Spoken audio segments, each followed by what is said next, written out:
Step 1, wake up early, gonna rise with the sun. Step 2, get some good, some food in you. Step 3, think real hard about what you wanna be. Step 4, everybody just do your thing. Wake up, today's gonna be a good day. Wake up, today's gonna be a good day. Wake up, today's gonna be a good day. Wake up, today's gonna be a good day. Wake up, today's gonna be a good day. Wake up, today's gonna be a good day. Wake up, today's gonna be a good day. Wake up, today's gonna be a good day. Yo, set your affirmations, aspirations. I got shit to do, the aftermath of preparation. Good food, good mood, blood in circulation. One step at a time, yeah, that's how you make it. Set a goal you control and the steps you take them. I try to pick one thought, have some concentration. And if I make a mistake, it's called education. I try to do this every day, call it replication. Wake up, today's gonna be a good day. Wake up, today's gonna be a good day. Wake up, today's gonna be a good day. Wake up, today's gonna be a good day. Wake up, today's gonna be a good day. Wake up, today's gonna be a good day. Wake up, today's gonna be a good day. Wake up, today's gonna be a good day. So life ain't easy, yo, I think there's a reason though. Ups and downs, just like every different season, yo. Sometimes I'm high, other times I'm barely breathing, though. I always gotta fight and hide from the demons, yo. Negative thoughts are poison, they rot. Head full of flaws, so here come the clouds. They'll never stop unless I can swap all the bad for the good in my head when I'm lost. Yeah, so I'ma fake it till I make it. Positive thoughts are overtaken, I got patience. One day at a time is how you operate a cadence. A flow, you grow, you show yourself a foundation. Stay away from all the shit that causes temptation. I know that I like to do it cause it's sensation. I live my life in my head like a narration. Don't expect greatness, do my best, man, I'll take it. Wake up, today's gonna be a good day. Wake up, today's gonna be a good day. Wake up, today's gonna be a good day. Wake up, today's gonna be a good day. Wake up, today's gonna be a good day. Wake up, today's gonna be a good day. Wake up, today's gonna be a good day. Wake up, today's gonna be a good day. Wake up early, gonna rise with the sun. Step 2, get some good, some food in you. Step 3, think real hard about what you wanna be. Step 4, everybody just do your thing.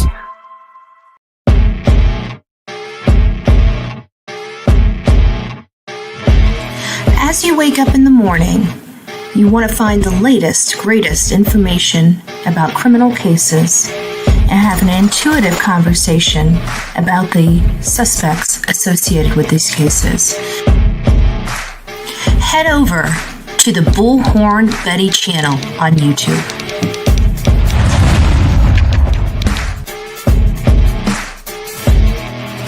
Get breaking news right here on the Bullhorn Betty channel.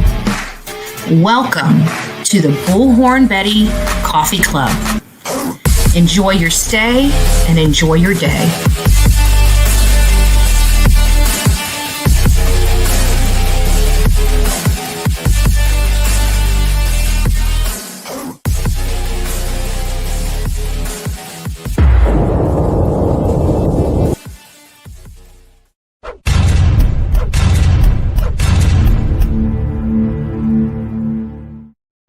Welcome to the Bullhorn Betty Coffee Club.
this morning.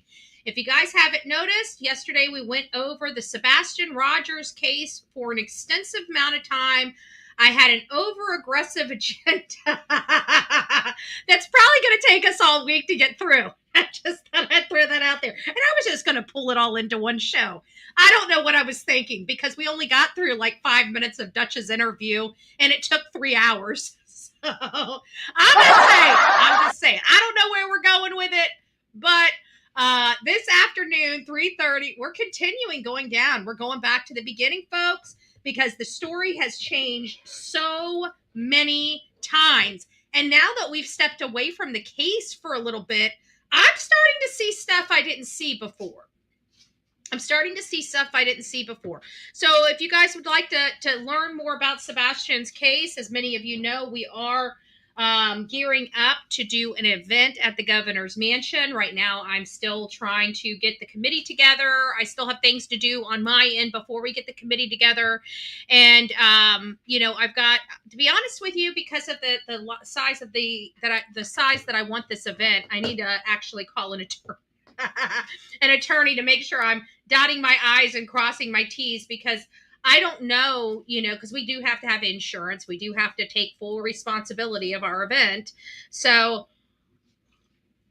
I'm trying to see if we should partner with like a nonprofit and have them, raise the money for the insurance, but have the nonprofit because they've got the protection of the nonprofit.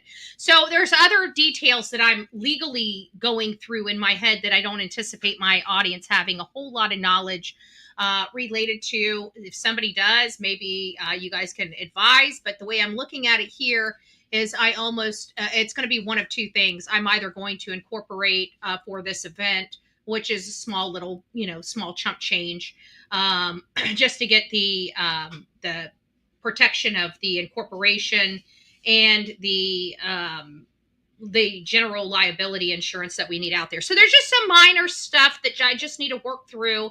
And then after that, we'll get the committee. We'll start looking at dates and we'll start seeing what is going to go into those dates. Now, I'm thinking February. I don't know. It seems like there are some people that would like to see it sooner, but I don't know if we're going to be able to do it sooner. We could probably do it as soon as December or January, but if we're doing it as soon as December or January, then we're still going to be, yes, it says 12 weeks, but there's things that I'm going to end up having to do that's going to require me to set up stuff. And that's going to take some time. It's going to take some money to do that. So I'm just trying to make sure that we plan this well, because, I've got to think of other things besides, this event and the event that I'm going to ultimately do in Sumner County, because one, we have budgetary issues. Okay. We can't afford to do this, period. So I'm relying 100% on sponsors. So if we don't have the sponsorship, we can't do it because I don't have the funds. All the funds that we have right now that are being collected are going to attorneys. And then once the attorneys are paid for, then we got to start paying Tony back. So, there's a lot here. I want to do these events, but that's why we get corporate sponsors. So the sponsorship is going to be critical to the success of this event. But we will start working on some of those stuff. We're going to go through this because, like I said, I don't really have any direction. There's certain things that I need to have a good understanding before we even start on step one.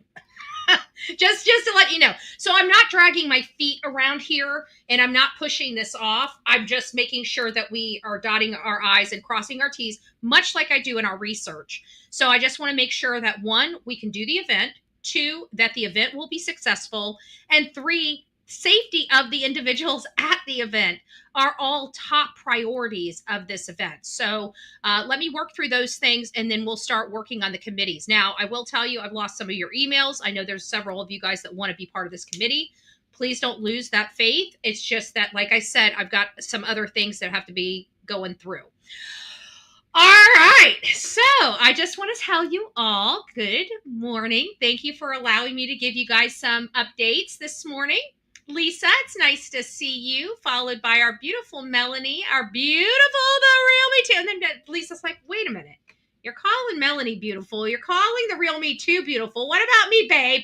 I think you're beautiful too, Lisa B. Always. It just kind of rolls off the tongue that way. Our bionic Sonia is up and about, working the little fingerprints there, which reminds me, don't forget to put some DNA on that like button as you guys are coming in or going out. Some of you guys might have to start getting ready for work. I'm unsure. And I just want to tell you, Melanie, thank you so much for all the love and support you show this channel. Happy Tuesday, Betty, Delilah, mods, and chat. Hope everyone is doing well. Prayers for all caught up in the flood. Much love to you, Betty, and everyone. Thank you, thank you, thank you. Yeah, we've got some tragic news. It's not good. I've been praying on this case all night because many of you guys know I'm chomping at the bit to get out of this house and go help and, be a public servant. And we do that quite a lot. That's really the development of this show is a multitude of things. And one of those things was me and the people that I started out with like to search and help. Now, one of those people, clearly that was a facade. They weren't really there to help. They were there for attention and that was really it. And once they got the attention they need, they bounced on the being a civil servant. So there's two of us of the three that are left, me and Chronicles of Olivia. And that's just from the originals, right? Because we were kind of we kind of kicked in the front door on true crime. We were some of the first pioneers to go out right next to reporters and report from the scenes of these crimes. And that's kind of where we go. We also advocate and, we become activists and advocates for the victims and the cases and crimes that we cover. And so we realized that there was a need here. We also realized there was a need for change politically, which is my cup of tea. It's in my wheelhouse. I'm a political advocate and activist. And, I find that in our society today, there's a lot of, them and us, and I don't like it. It needs to be we. And so I try to incorporate that we into our show by making sure that, what we choose to advocate for is something we are all on board with because it's related to children and victims of crime. And I think that is a unifying marker for many of us because we want our society to be safe. And I feel like if we advocate for those types of things, then we have unity. And that's really the big thing here on this show is unity. It's not that we all agree. It's not that we all have the same shared values. It's just that we come together for common goals. And those common goals bring us and get us to meet a lot of people, because at the end of the day, we're good-hearted people that give a crap, right? And we want to see justice for these victims. And many of us are very, very passionate about justice for the victims. And I don't recall anybody, I mean, maybe you have, but I don't recall any one of you saying, hey, can you tell me how you voted this year in your elections? I know I haven't asked you guys that, but, still 5 years into this, 5 years with all this political chaos going on around our country, still have never had one person come in here and say, who did you vote for? Or, I don't want to be associated with this channel because you voted for so-and-so. Maybe they do feel that way. Maybe they don't even come here because of that.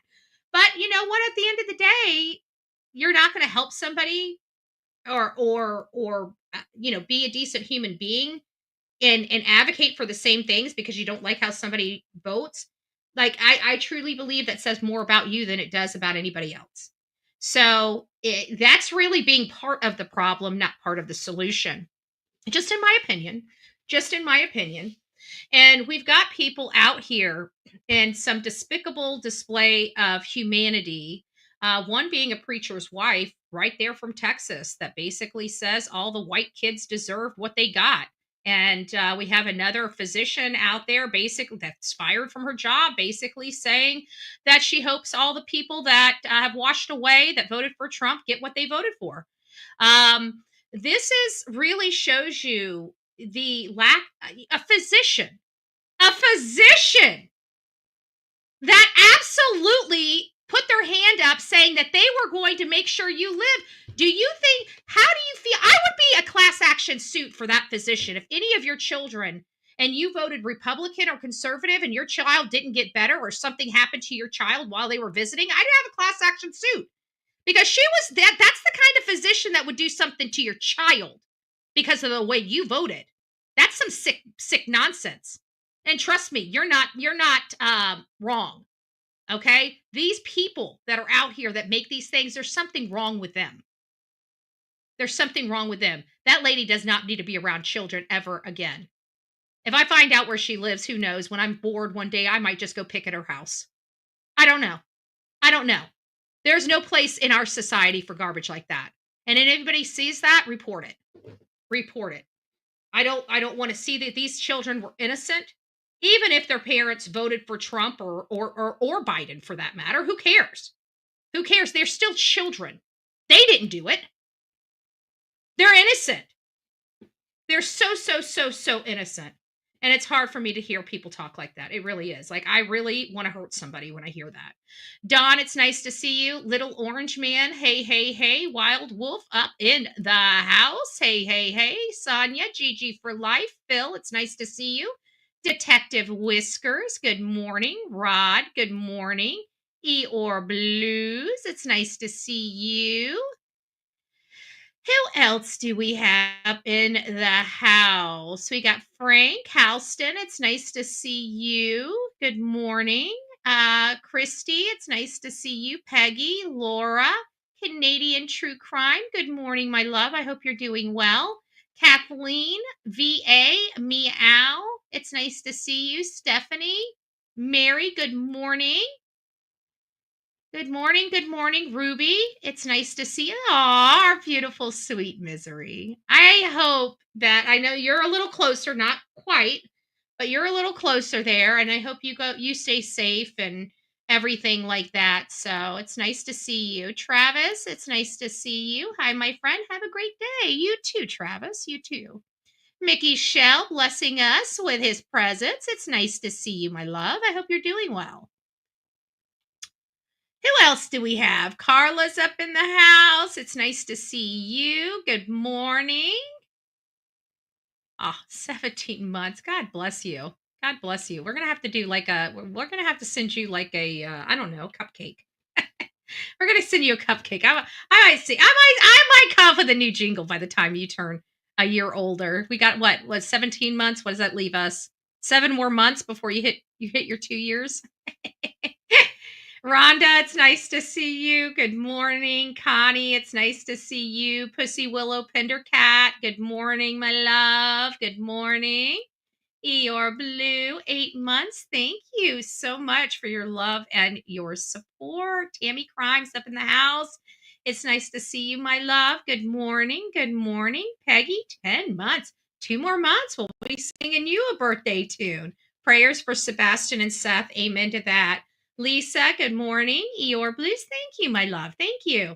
And we are, I probably will open up the phone lines this afternoon. It's been a little while since we've had a good conversation or, some opinions. Getting caught up on those really helps us, just get informed. We've had a wild last few months. We've had the Lilly and Jack case. We've had the Travis Decker manhunt. We had the Caitlin Lane disappearance and ultimate homicide.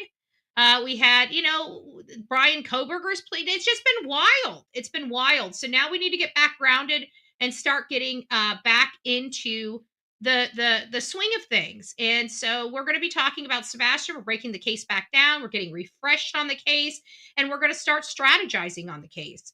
We haven't been out there in the field to search, which is a detrimental to this case, and that's courtesy of Sumner County because they don't really want anybody searching. They have the common goal with the Proudfoots and the Bowerstocks. They don't want any more searches. They don't want this child being found. And they just want to, put the file in the filing cabinet, pat their good old Navy buddies on the back and call it a day. Good old Sumner County, Tennessee. What not to do in crime. What not to do in policing. They're a great example of what not to do. What not to do. Just some guy. It's nice to see you. Hey, hey, hey.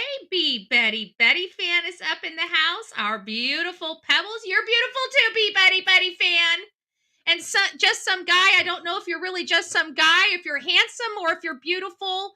You know, I'm just saying, I don't know if you're a he or her, or how you identify, but if you're, morning to you, beautiful as well. I don't want people feeling like I'm caught. I realized that I was listening to it. It's like, I noticed that I do that. I think it's just because you don't want to say the same thing over and over again. So maybe I need to start calling some of you guys beautiful, some of you guys gorgeous, some of you guys my little princesses. But then you might smack me.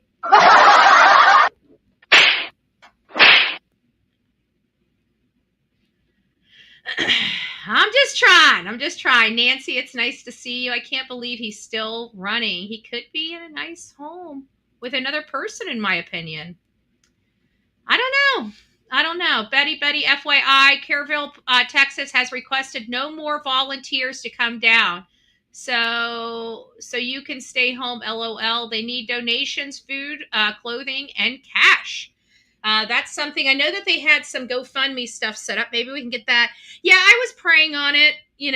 That's what I was going to tell you guys. I was praying on this. It's a great opportunity to see behind the scenes and to follow a search crew. That's really what it was. I had an opportunity to film a search crew that's out there in the field, and also help out as well. But it was going to be a lot of hours. It was going to be a lot of work, which we don't mind doing. Okay. Especially for children. I will work myself slapped to the bone. Okay. Many of you guys have watched me over the years, and I work when it comes to these cases, it comes to children, especially, I will kill myself to try to find out what happened, try to search for them, try to help them. It's just in my DNA. Maybe it has a lot to do with the fact I don't, haven't been able to have my own kids for medical reasons. I don't know, but I covet children. And I think they should be allowed to be kids. And so many of those children are robbed of their childhoods. And I want to put an end to that, because I think every child deserves to be a child.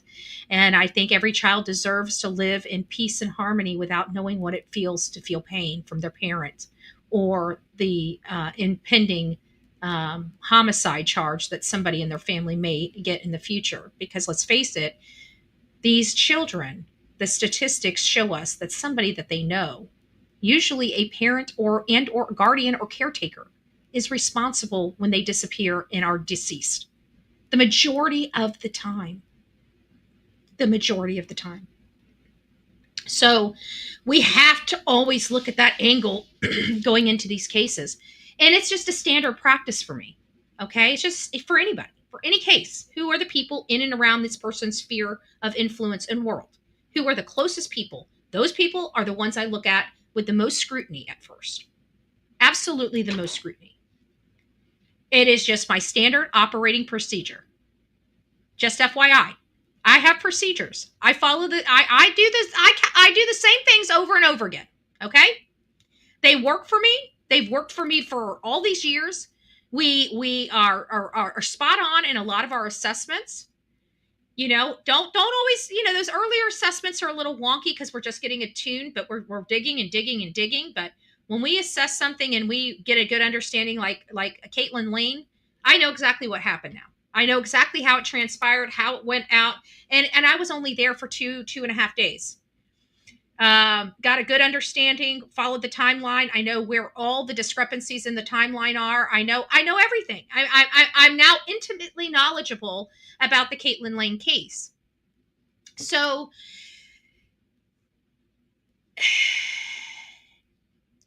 I like the opportunity to be out there. And like you said, they're asking for no more volunteers. I wasn't going out there necessarily in the capacity of volunteers. These are already volunteers that were hired to go out there, not hired to go out there, but approved to go out there, where we were going to be shadowing them, also assisting, because we're shadowing them. We're going to be suited up and all this other stuff with the team to help search.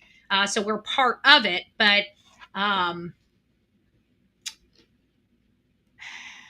I kept praying on it.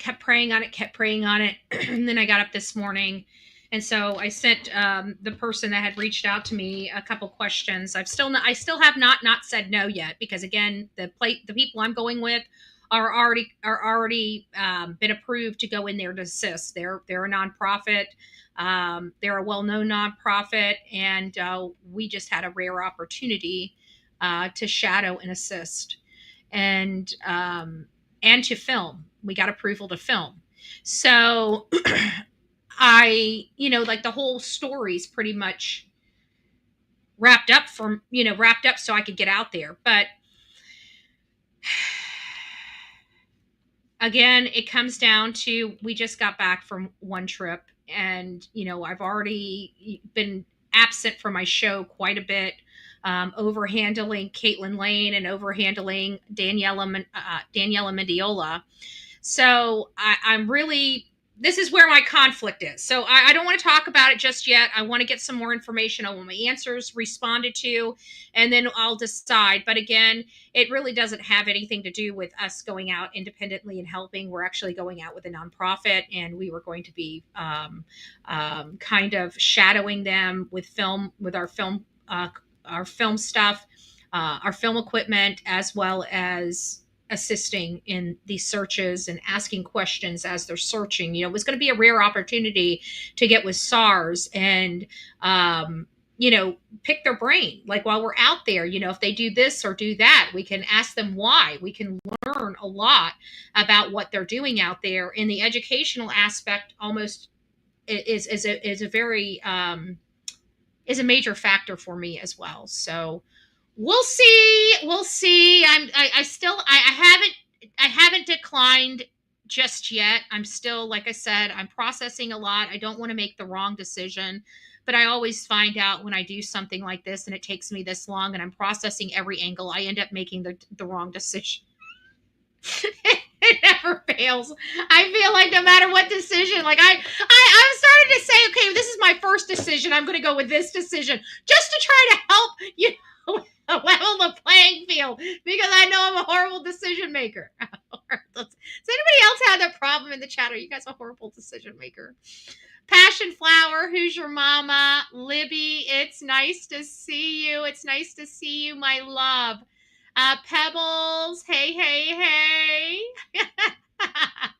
Aw, thank you, Tammy. Aw, and Rosemary's up in the chat. It's nice to see you. Can you believe some of the comments from the that's what I'm saying. There's no need for that. And it's so sad to me, because I know people that are, and I get so tired of this right and left. It's only division. It's only division. It doesn't matter. We have asshats in every single part of our political makeup, okay? Whether you're Democrat, Republican, Independent, you got asshats, okay? And I feel bad for because I know Democrat families. They just love. That's why they want to, dish out all our money to everybody but us, because they just love, right? So they're not laughing at this. Their hearts are breaking with this. And then they got some asshats in their party that are now being exploited as being this, horrible thing. And those asshats are the ones representing the whole party. People have painted them with such a broad brush. And it's just a few, like we talk about all the time with law enforcement. We got bad apples, you've got good and great, and you got incompetent. So we want to pitch the bad apples, move the good and great up, and retrain the incompetent. Well, I kind of feel like that in society too. Like, we got rotten apples, we just need to take them out to the pasture. I'm being facetious. Hyperbole. Come on, Sumner County, Communist, Chinese Party, Communist, Sumner County. Hyperbole. I don't really want to take them out to the pasture. I'm not a violent person. Golly, how many times I gotta tell you this?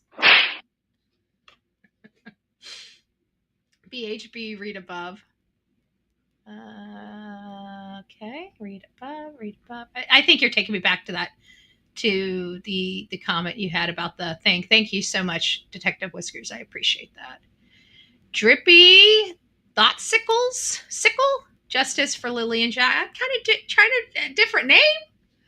I should have probably read the last part of the name, because when you start out with your name being Drippy, it's a crapshoot how it's going to end. People use their names for protesting. I have seen it on here. I thought there for a second you were coming over from the chlamydia crew. I'm sorry. Did I say that out loud? Oh, good gracious. You guys want to smack me and shut me up. Smack me and shut me up. Oh, good gracious. We appreciate. We don't ask in Canada. Oh, well, we appreciate you being here. It's nice to meet you. Mally Cat, it's nice to see you. West Virginia Holler Girl up in the house. Looky who it is. Well, good morning, my friend. I hope you're doing well. God bless you. God bless you. I hope everything's been going well in your neck of the woods. Lady for Justice, it's nice to see you. Good morning. VA, Amia, it's nice to see you as well. April up in the house. Hey. Good morning. Mary, it's nice to see you. Peggy, thank you so much for the super chat. Tammy, I did it one. What did you write here, Tammy? Hold on, let me read this. I did it one and didn't see it go up. Doing it again. Oh, I think I did see you, Tammy. It did. I think we did. I did get it. I'm sorry. It's YouTube. Don't blame Betty. Don't blame Betty. I'm just the face. It's YouTube. Any problems we have on here is either StreamYard or YouTube. I'm too perfect to do anything wrong. I'm too perfect. All right, guys. It's nice to have you. I see JoJo. It's nice to see you. Unicorn, I see you. It's nice to see you, loves. Aw, thank you. Thank you, Gypsy. 5 months. 5 months. It's hard to believe. Blue Eyes, it's nice to see you. Oh, thank you, Mally Cat. Stephanie, good evening. Good gracious. Good morning. Ashton, it's nice to see you. Rod, I think I said hi to you, but just in case I didn't, let me just go through here one last time. See if I Maritza, it's nice to see you, love. Good morning. Dreaming of blue skies and sandy beaches. Good morning, Panda Bear's mom. I don't think I said hi to Outer Banks either. Oh, Dixie. Well, good morning, Dixie. It's nice to see you, love. I hope you're doing well. Who else do we have? Mama Bear's up in the house. We have 4 men who have disappeared up here in Hoover, PA. 1 found deceased, 3 still missing, 2 in late 20s and early 30s, and 1 a 16-year-old. People are wondering if it's a JD type of thing. Ooh, interesting. Well, Mama Bear, send me an email on that. Let me just look under the hood a little bit. See if it grabs my attention. Your description has. Love Lakers is up in the house. It's nice to see you, my love. Good morning. I think I got everybody. If I missed you, Erna, good morning. If I missed you guys, I am truly, truly sorry. I love you all. I'm so thankful you're here. It's me, Jen, up in the house. Good morning, my love. I've missed you.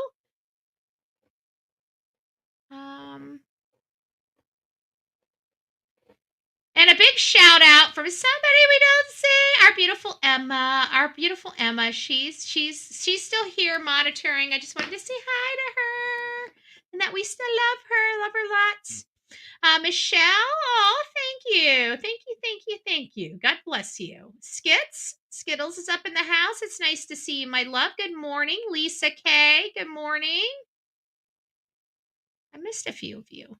Susie Q, good morning. Michelle, it's nice to see you. Back on track with Kat. It's nice to see you. Good morning. So I still am not at the end. Oh, okay. I am officially at the end. SRK. Hopefully I said hi to you, but if I didn't, good morning. Good morning. So good morning, everybody. We're finally through everything. So, as I said, I'm Bullhorn Betty, and this morning we're going to have some breaking news information related to Texas. Texas is under siege. Record-breaking rainfall swept across central and southeast Texas over the 4th of July weekend, and it has scared many, many people, and it has devastated a huge tragedy, a huge hole being ripped in Texas. It triggered deadly floods, sweeping away homes, cars, search and rescue crews in precocious operation. And this is something that I want you guys, oops, wrong one. I want you guys to see this for yourself. See this for yourself. It is scary. Look at that. Did you guys see that? That's a time-lapsed photo, video of that. Let's go back. Let's go back. 17 seconds ago. Watch.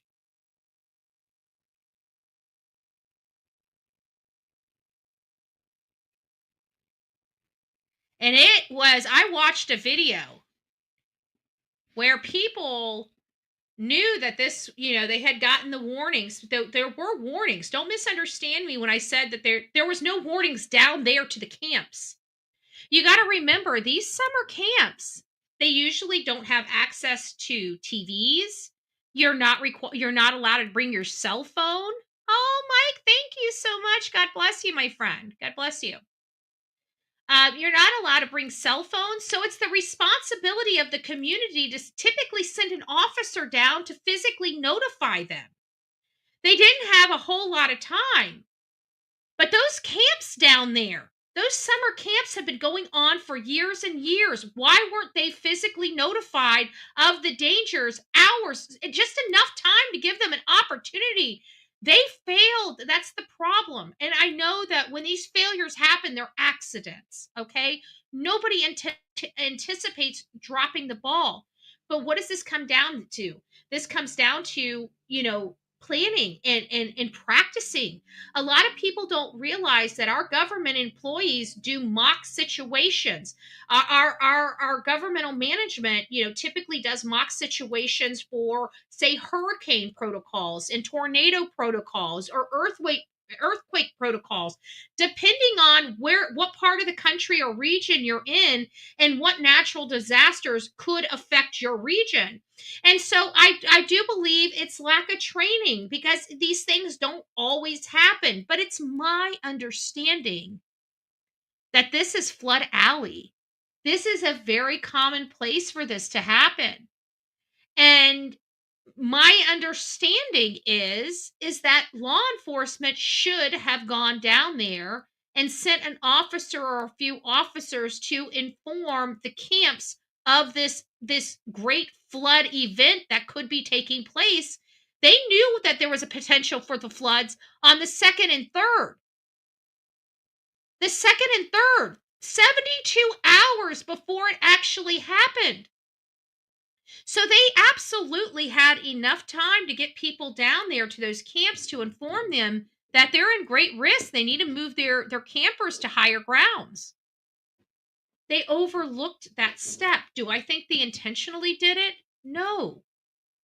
But again, it comes down to, in my opinion, lack of training and a little incompetence. Not intentional. Nobody intends for loss of life in their community. I feel bad for the community leaders, because they're going to have some pretty angry people to deal with. I mean, you're talking about children, babies, literally swept away. This was so preventable. It was so preventable. This didn't have to be this way. It just didn't.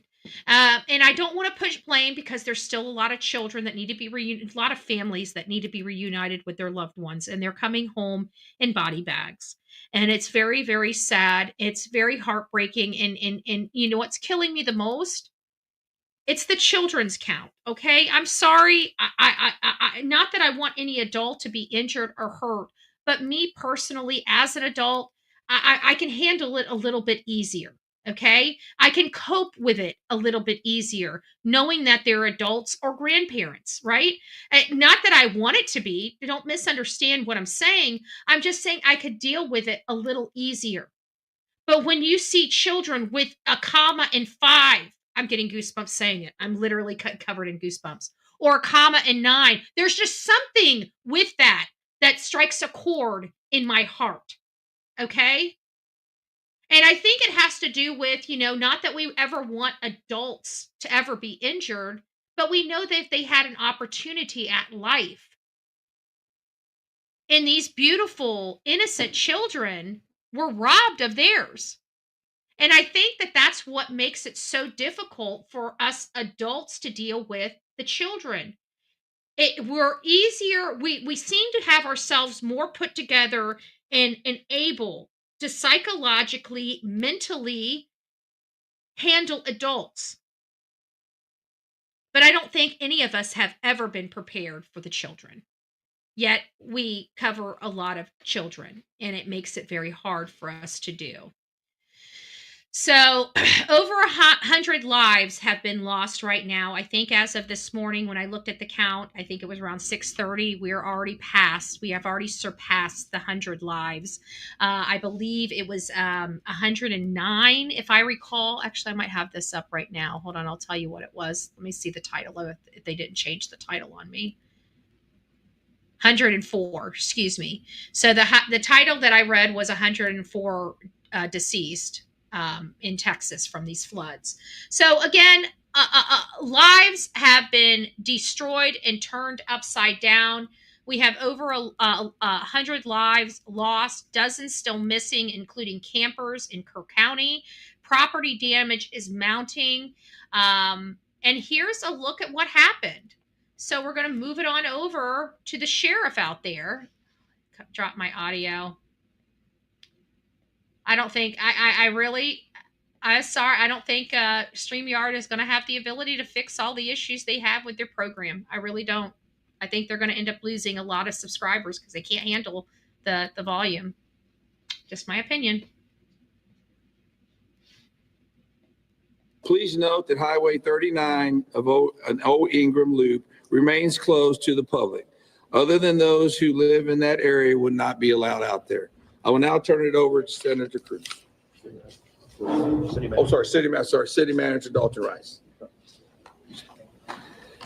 Good morning. He's the one that didn't want to answer the questions about the alerts being provided. When I have a governmental official that refuses to answer a basic question, I get very nervous and very concerned. I'm just going to tell you that. I'm not saying there's anything wrong with him, but those people wanted to know whether an alert was issued. It's either a yes or no question. And I'm sorry, anybody that fails to have a backbone and answer a yes or no question despite the consequences. When people are seeking the truth, I have to look at them with a side eye. This man right here, I know he was only doing his job exactly the way the county, because they have to minimize liability. And I have to think that they're going to be liable for something if those alerts weren't issued. So they may never answer that question until they're brought into a courthouse. Dalton Rice, the city manager for the city of Kerrville. As everybody knows, we are working in conjunction with the city under a unified command response and again, a lot of devastation. Our hearts go out to the family. That's the problem right there. He's the city manager, not the county manager. Listen, I'm going to tell you guys like this. You guys are not going to like this. I'm going on a tangent and I'm sorry. I'm going to do it. I'm just going to do it. I was in Pennsylvania. I want to explain something to you guys because I know not a lot of people have knowledge, and it's not like our government is educating you guys on government practices and policies. Okay. I don't like cities. Okay. I don't like cities. I am a conservative person. That means I don't like spending money. Okay. I think that our government has a duty to give us certain things, but then they have a duty to step the hell away from us and allow us to thrive. Okay. And what they do is they tax the hell out of us, put their foot on our neck so we can't thrive, and we're constantly paying them taxes. I don't like it. Cities are bad. People have this arrogance about them. They don't like the county. So we're going to make it into a city and do what we want to do. Arrogance. What you do every time you create a township or you create a city, you're having middlemen. Okay? That means your county is still in charge. But now you're having to pay city council members, city managers. Now you got to have city police department. You see where I'm going with this? So now you've just taxed yourself. So instead of just having a county tax, now you have a county and city tax. Because now you got to fund the county, and now you got to fund your city that you want to be in. Did you know that? I don't like cities. Not because for any other purpose than people are complaining about taxes, yet you want cities and you want to live in cities, which means you pay more taxes because you're paying for middle people. My suggestion is defund your cities, not your police. Defund your cities. Defund your cities and start having your counties handle it. You know why? Because anytime there's a major emergency, guess what those cities do? They turn it right over to the county anyways, because they have no resources to handle a major case. Fire your cities, not your police. You want to save county. Like I was in Pennsylvania. This is how crappy. Not that Mama Bear. Listen, hear me out. Don't. Beautiful out there. Don't misunderstand me. But they have a lot of private roads and a lot of unpaved roads. That to me is poor management. I'm sorry. They're one of the oldest states in our union. And they don't have actual roads. And they put the onus of those roads being on their citizens by the use of private roads and other things. That's poor management. And you got a city like Hemlock, which doesn't have a whole lot of money. Why? Because you've removed yourself from the county. Now your city doesn't have the money to repair your roads. You need the county. Well, you're not paying as much money to the county because you got the city. So now you are actually paying a shitload more taxes. You're getting less services, and you're having more responsibility of general infrastructure your government should be responsible for. I would never live on a road that I'm responsible for paying for. I will never live in a city limit. I don't do that because of those reasons. So if you guys are sick and tired of paying, stop funding your cities. Stop funding your cities. Start putting that onus back to the county. You'll start having more improved services. You'll have some paved roads. You know, the county start stepping in. When they made that city, they took those responsibilities away from the county. And now you guys are having to take care of your own crap. So why are you paying the taxes? If they're not doing anything for the taxes, why are you paying for them? You don't really need that city police department. You see where I'm going? And they always pay those cities so much higher. Why? Because it's the reason why they're set up is arrogance. So this is a city manager, Kerrville city manager. Now I kind of understand. Just saying. In the victims. We want to continue to work together as a community. We love the media support on this to be able to communicate that message, communicate family, communicate togetherness, and we really appreciate. Actually, usually, Ashton, it's not the city manager that hires and fires the police chief. The police chief is usually appointed by the mayor. So whenever I have a problem with the police chief, I go after the mayor. Actually, I only go after the mayor because the mayor is what checks the police chief. Appreciate all the support and helping us. If you notice, that's exactly what I did in Chatham County. Be able to do that. Search and rescue as the sheriff said, search and rescue operations will continue today from Hunt in North Kerr County all the way to Canyon Lake in Comal County. Now, we're only focused on the Kerr County side, but we wanted to talk about that because for a linear from Hunt all the way to Comal County in a straight line distance is over 100 kilometers. This is a massive field that is happening. And again, this is. Well, that's a good question. That's going to take a huge community involved. It's going to take the majority of the city to do it. So it's basically making an amendment on your next voting to remove the city and to turn over all the funds and property to the county. There's a legal process that they can do. I think it may have to go to the state first and then to be dispersed down. I don't know the actual process, but there is a legal process to do it. Just like there's a legal process to set it up, there's a legal process to dissolve it. Is unprecedented But I don't know what flood that events. is.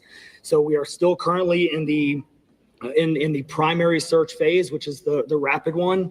They are running it. We have different segments that are gridded out. Each one of those segments are taking anywhere between an hour to 3 hours, up to 2 kilometers for each segment. Now, I can tell you, based on what he's saying here, I know it's mumbo jumbo to you, but to me, it makes sense. And what he's describing is a strategic search strategy, and so they've gridded it out. And they're actually getting analytics on timing to clear those areas. So that's that's good. I'm an analytical person, so I like knowing people are looking at the analytics, because you can't see if something's working or not working without the proper analytics. And you're not even going to really see, how good or how strong their performance is here if they've never had a situation like this before. So they're going to be taking a lot of data, a lot of analytics from this event here. And then on their next event, because this is natural disaster, so, whether it's going to be 100 years from now, 200 years from now, 50 years from now, 2 years from now, they'll have an analytic to compare against if they're improving or not. Right now, if they don't have anything to compare themselves with, this is just analytic gathering. It's not really a comparison. So what that means is they're running into a lot of technical challenges with terrain, with water, even potentially, with weather, in the rising fields. We've talked about this before. Volunteers stay out of the way, because if we start getting weather reports and all the other complications that are out there, we then have to pull off of those search and rescue missions to be able to communicate to those volunteers to get off, to make sure that they don't become victims themselves. Now, you notice you can kind of hear his disdain a little bit for other volunteers. You guys got to get out of the way when we tell you to get out of the way, or, when bad weather is coming in and stuff like that. They don't want any other, any other people being injured. And the reason why they have the disdain and kind of in his voice, but he's being kind of informational, is because they can't control who's out there. Unless they have it being a scene of something and they have legal authority to close off that area, it is still accessible to the public. And they can't really control the volunteers coming in. All they can pretty much do is help educate them on safety. And of course, we want to make sure that anybody out there that is participating as a volunteer is keeping safety top of mind. One thing that you do not want to be is a victim when you're trying to help victims. So please take care of yourself. Remember, rope is your best friend when you're in terrain like this. You never go into water. I'm going to tell you guys this because I know some people, you guys see people searching. You want to go out there and search. But there's a lot of stuff that goes into safety. And if you're watching this and you're out there searching in Texas to help, please remember to get rope. If you go and approach any type of water, you need to tie yourself up in these conditions. You never know when there's going to be another boost of rain downstream that might push water further your way. You never know when something might start just picking up speed as water recedes or comes in. As the tides change in the water and on these lakes, stuff comes in and stuff goes out. It's how water works. So if you're going to be approaching, say, this area that you see here where there's a lot of water, you need to tie yourself up. Okay? You do not want to become a victim while you're out there helping victims. So just literally start thinking of every possible bad thing when you're out there and work to try to find resolution to prevent it. You're never going to have enough. You're never going to be able to protect yourself from all the dangers out there in the field and boots on the ground. But with a little bit of planning, you can. Rope is your best friend. Okay. When you're searching for people in these types of conditions, rope is your best friend. And not just rope, double knot. double knot. Because if something sweeps you away, that's your line pulling you back to shore. All right, enough of my education. Those operations involve 19 different local and state agencies. I just want you guys safe. Primary and secondary searches. They will be conducting welfare checks on areas in North Kerr County. Welfare checks. That should have been done before this event happened. Again, I don't want to play blame here. You know, it could have been my county. You guys have to remember, we had a major natural disaster event here in Manatee County. Look up Piney Point, Manatee County. Read that story. It was bad. It was bad. So did my politicians, did all the people in my county do everything perfectly in that situation? No, they didn't.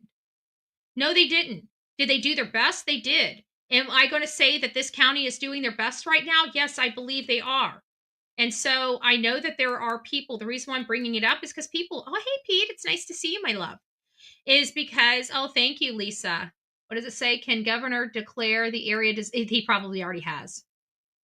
He probably, I know that this has probably already got a, you know, the national designation. Governor Abbott's, he's pretty good. So I know whatever needs to be done is done. I know people have their opinions of Governor Abbott, but when it comes to natural disaster and it comes to children, he doesn't play around. So I anticipate, you know, I'm not so worried with Texas. I'm just not. If it was another state, you know, I'd have to look at that and see. But with Texas, I'm familiar with Governor Abbott. I'm familiar with his style. So Impacted by power outages. And when we say search and rescue operations, that is boat, walking on the ground, dogs, drones. Again, keep personal drones out of the air, helicopters. We do have other assets that are continuing the search as well. As of present, KPUB, which is the Kerrville Public Utility Board, is reporting continued power outages between Hunt and Ingram along the South Fork of the Guadalupe River in Hunt. In the South Fork area, there are approximately 40 down power lines and okay, I'm going to get past him. Ted Cruz. Let's listen to what he has to say here. Children and little girls who were lost at camp. Not only to residents. Texas is grieving right now. The pain, the shock of what has transpired these last few days has broken the heart of our state.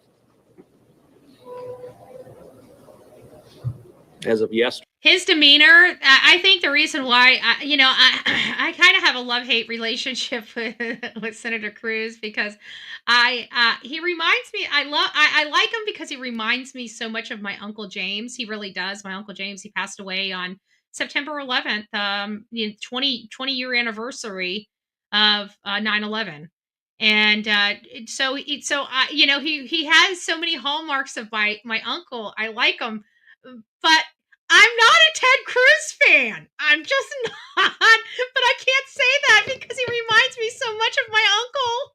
My uncle was not a crazy guy. He was a preacher. He was a Pentecostal preacher. yesterday the confirmed death toll was 82, and those numbers are continuing to go up. The children, the little girls who were lost at Camp Mystic. That's every parent's nightmare. Every mom and dad. Last week, we were picking up our daughter from camp here in Hunt. Our girls have gone to camp here for a decade. The Hill Country is an incredible part of Texas, part of the country. The natural beauty here is incredible. The camps that have raised generations of little girls and little boys and instilled character and love and faith are extraordinary institutions. And I'll tell you, the pain in our state, and it's every part of the state. You've got Texans from all over the state who were here celebrating the 4th of July. A week ago, this was a time of great celebration. You're dropping your little girl off at camp, your little boy off at camp. You're celebrating Independence Day. You know that your child is going to be swimming and canoes and horseback riding and doing archery and making lifetime friends. And then suddenly it turns to tragedy. For the last several days, I've spoken to multiple parents, scared out of their mind. Do you know anything? Where is my daughter? There's still 10 girls and one counselor from Camp Mystic that are unaccounted for. I'm praying to God that that counselor got him to safety and they're just waiting to be found. But to be honest with you, everything I heard, they could be miles and miles away if they were swept away.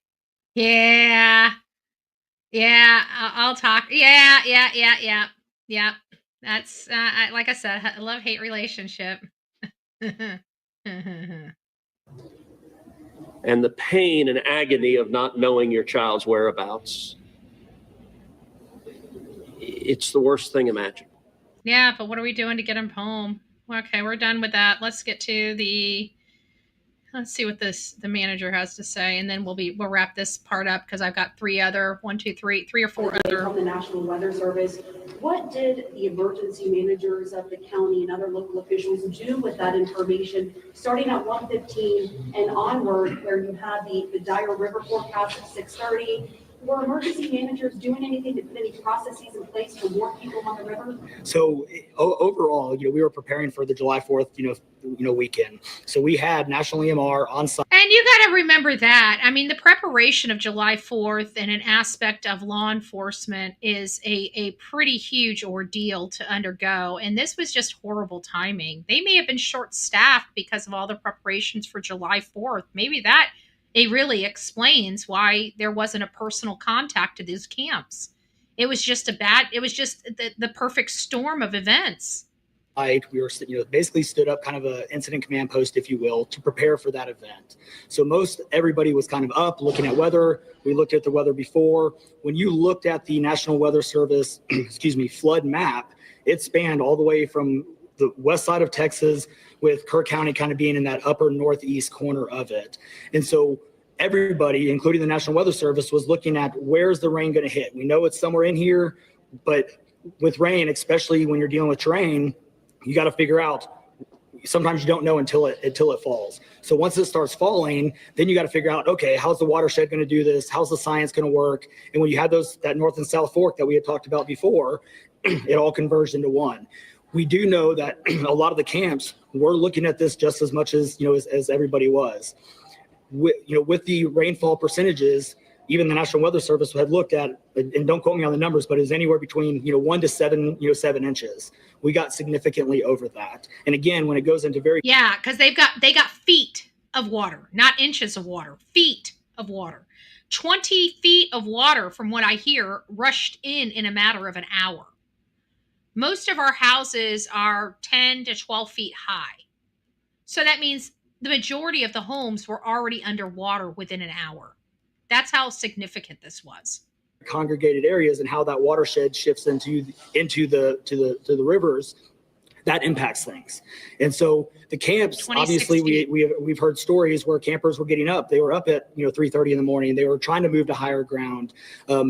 That's the head. Yeah, and never forget about that. This happened in the middle of the night. They were sleeping. Everybody was sleeping. This was, again, like I said, the perfect storm of events that happened that led to this. I don't think they're a wall of water. Yeah, basically. I actually watched a video.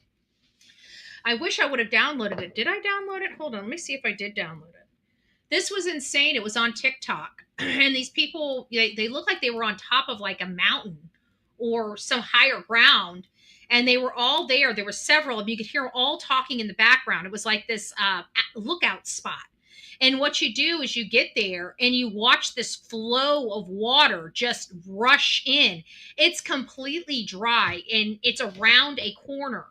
And so all you saw was this wall of debris just swooshing around the corner and the water just rising. And it was not on one of those, speed things. She didn't do it. You just watched it. It was very quickly.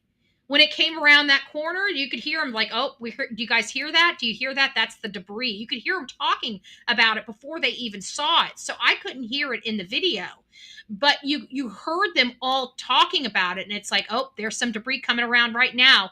And then this like chocolate milk water with all of this stuff just churning in it just starts coming around this corner, and all of this water just starts coming in. I've been in 2 floods. Amazing how fast it comes up. Yeah. It was almost like that video from Guardian, but it wasn't, because that wasn't the footage I saw. I saw these people on like an overlook, and it was you could, yeah, I would say about 20 people at least up there, and they were kind of fighting for positions, and you could see the hands kind of getting in front of the other hands. So it wasn't, they weren't news crews or anything. They were just independent people out there in the area. So the waters rose from dry pavement to submerged roadways within minutes. An ominous preview of the days to come, and we've already looked at the flood map, the time lapse of the footage of it coming in. Central Texas saw an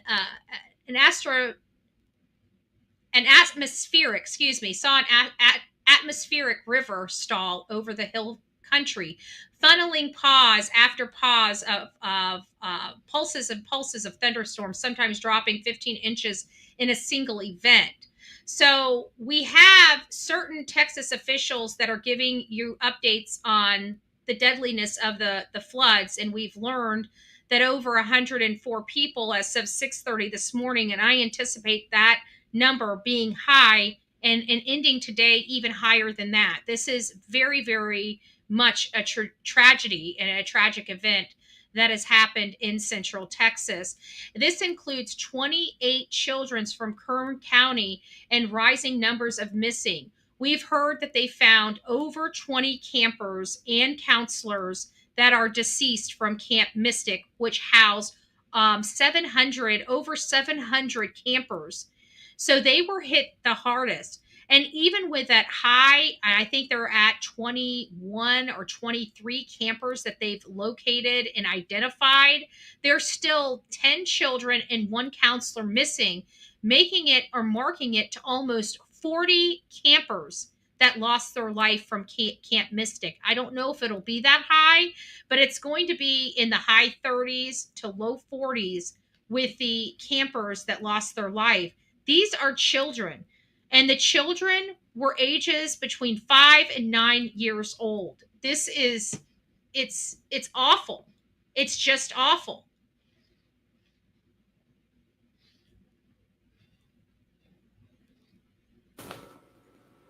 Chief Travis Griffith here. I just wanted to take a moment to be able to share some footage from our wonderful drone team, the rescues and things that took place on July 4th, 2025. What you're watching right here is a vehicle rescue. This is from the Fort Worth Fire Department. They're part of Texas Task Force 1, Swiftwater Rescue. They responded quickly and were able to assist this motorist who is stranded. There's another gentleman that you can see right here that was also getting out of the high water. This is one of San Angelo police officers that was able to make it to this location to work on trying to get this citizen out of the water. We have blurred the faces of people that have been involved in this just because we want to make sure that we don't put out any information that we shouldn't be. Police officers did this all across San Angelo, as well as firemen were helping get people out of vehicles and out of property.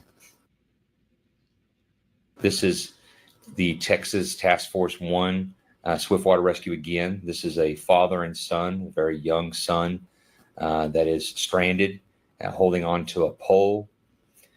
This is a very raw video. We have edited some for time, but again, blurring the faces of those involved as they're working to rescue our citizens. I just can't say enough about how much we appreciate the Fort Worth Fire Department for being able to be here and to be a part of that Texas Task Force 1 to be able to be rapidly deployed.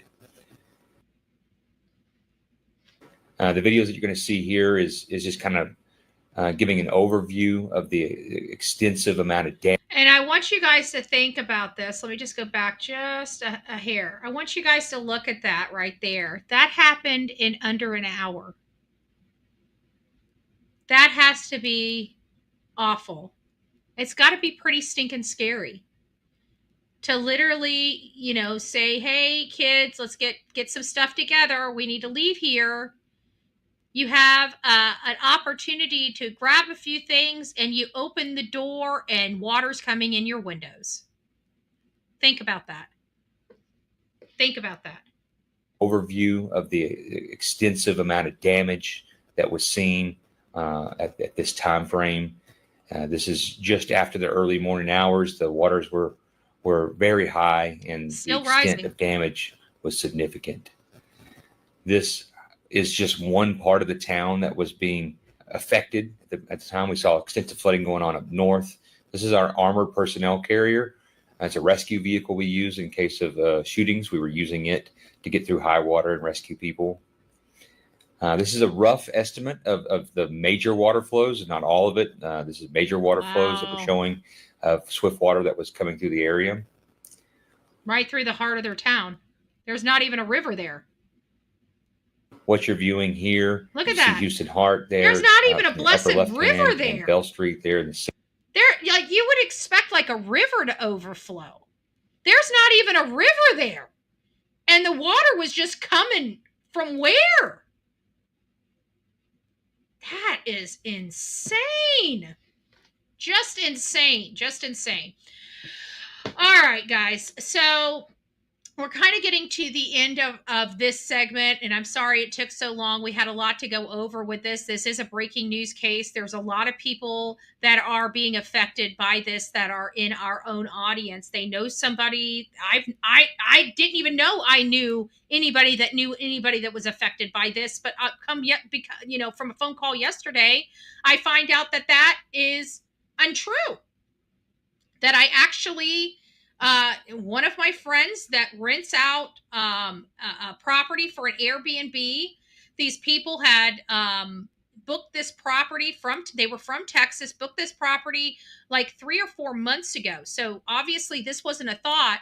They come in for the July 4th weekend and they find out that their best friends lost their twins. And the crazy thing is first thing this morning, I popped through doing some research. It was like 5 o'clock this morning. And the first thing that pops up were 2 twin sisters on my feed that I just recently identified as being deceased. And I sent it off to my friend because I can't, out of 700 students or 700 campers, I'd have to imagine that there are a couple or maybe a few twins that are there, out of 700 kids, law of large number, but there aren't that many. And so I just, my heart broke because when my friend was talking to this family, they were in tears on the phone with her saying that their best friends just lost their 2 children, twins. And the twins' grandparents are still missing. No, this is a different set of, this is at the camp. This was I don't think the grandparents are with them at the camp. So it might be another set of twins with grandparents that are missing. These were 2 that were at the camp. Well, we sure did not know majority children. Wow, I'm heartbroken how many we lose.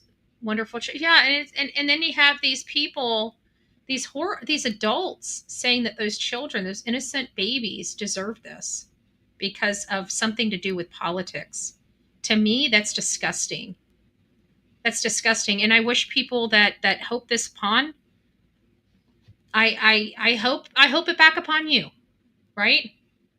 I hope it back upon you.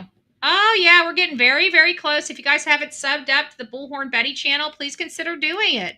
We are getting so close to 40K. We have been, it's been our feed to get to 40K. Our next feed is 50. And then after 50, our big one is 100K. I want the plaque. I want the plaque, baby. We've been all over this country doing this. It's been a blessing to be able to do all the stuff that I am able to do, not just in my home state of Florida, but around the country. I'm glad we are able to expose the stuff we are able to expose, and I'm glad we are making significant changes across this country, and we're making a lot of significant changes. And I know that there are things that aren't being seen, but every time we get a new law that turns a misdemeanor to a felony when it comes to any type of child crimes, we're doing our job.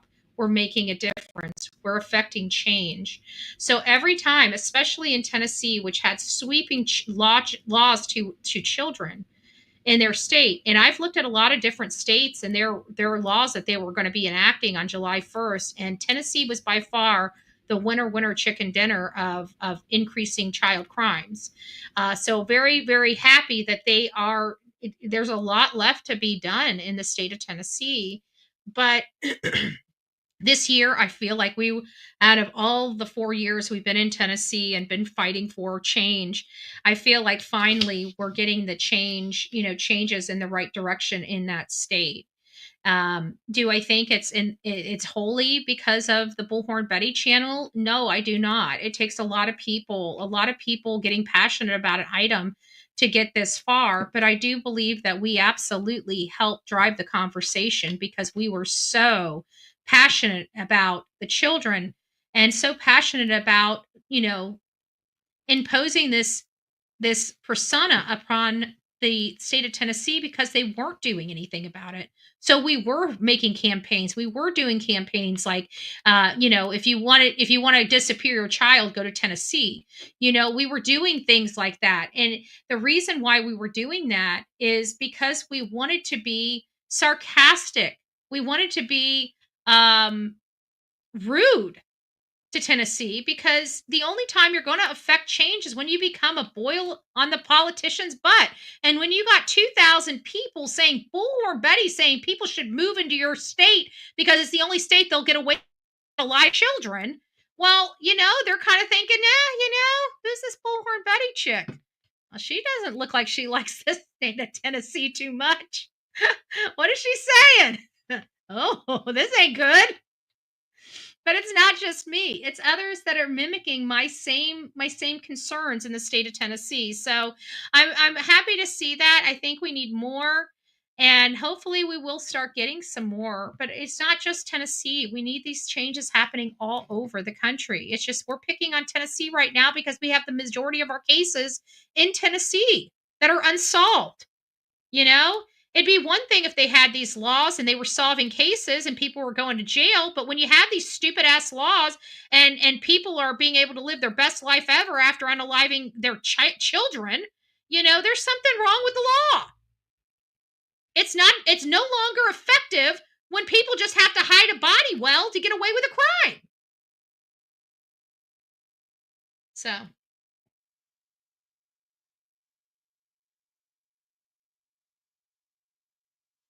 Guys. Got my audio, of course.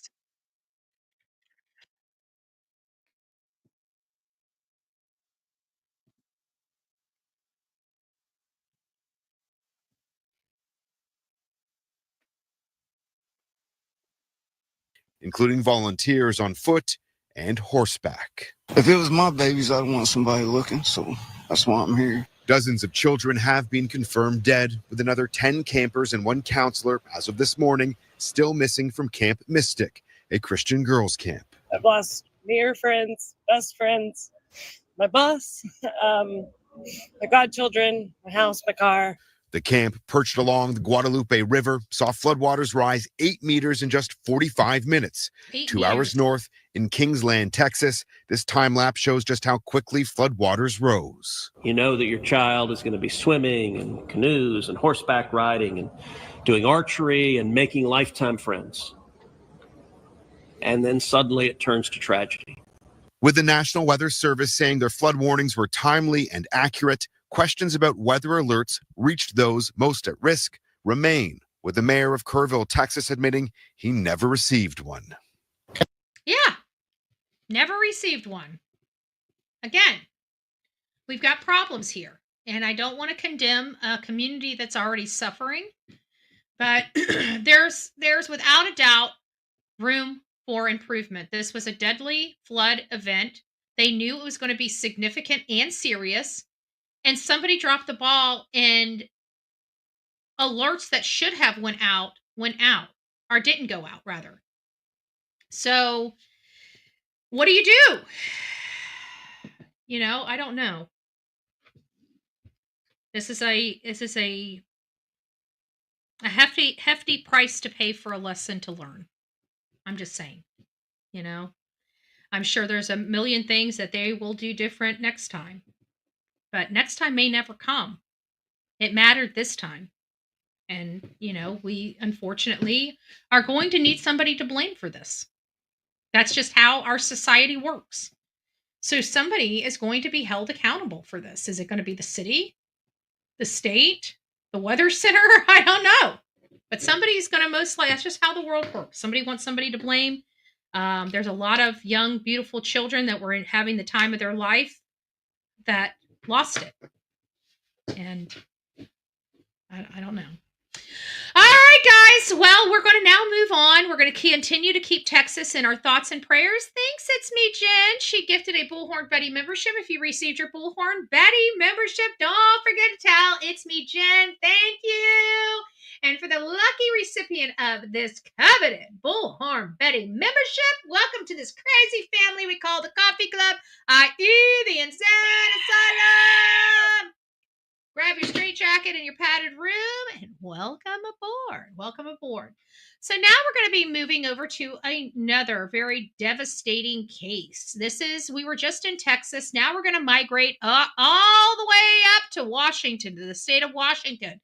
This is where Travis Decker is. His children, Peyton, which was 9 years old, Evelyn, 8, and Olivia, 5, if I got them right.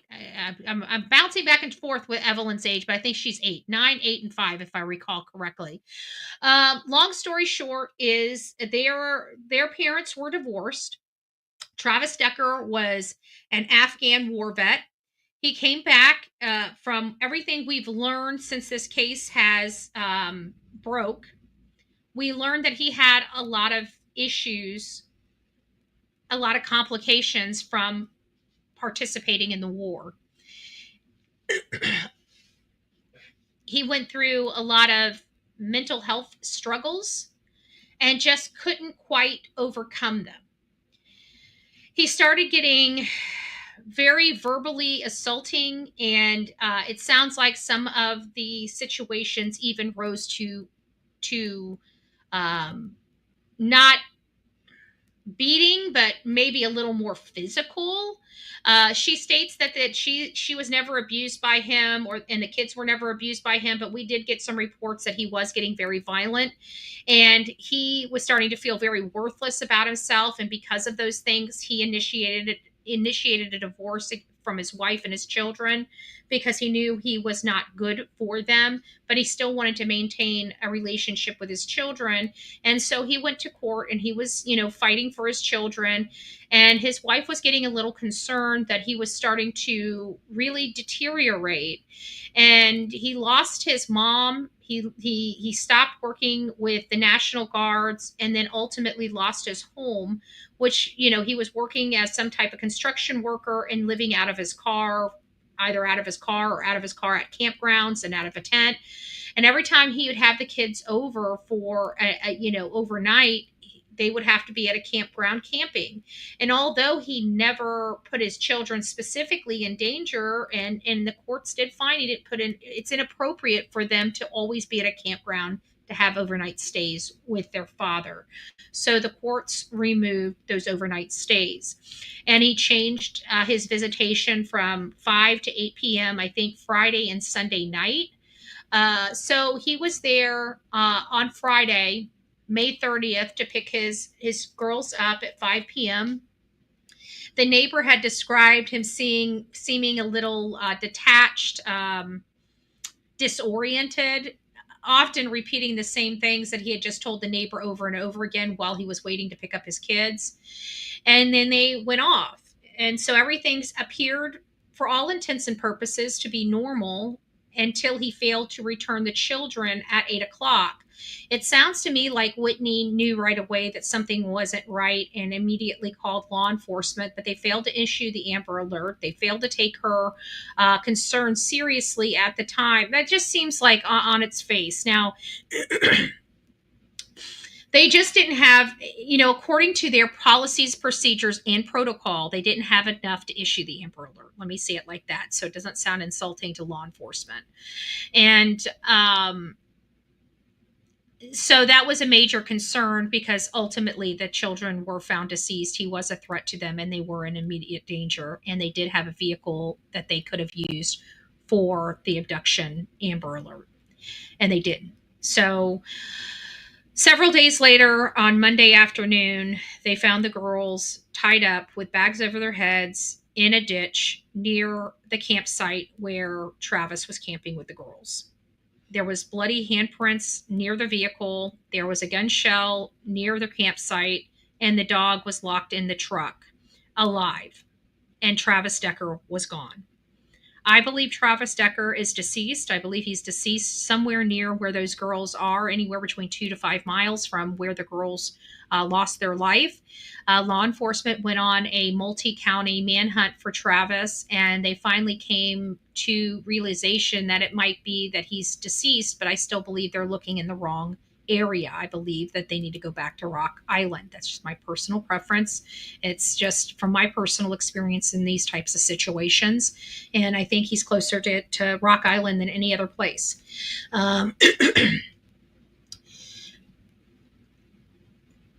But just recently, there was somebody allegedly spotted in Idaho.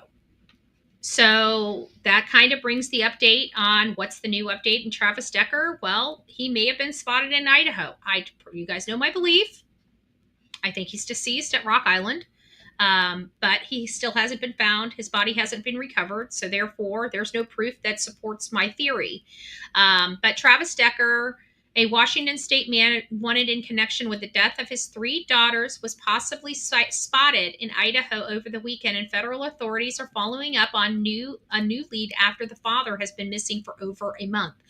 Could he be in Idaho in a month? Yeah, he could. Could he be in Canada? Yeah, he could. He could have been in Canada before the people even found the girls' bodies, based upon the calculations that I did.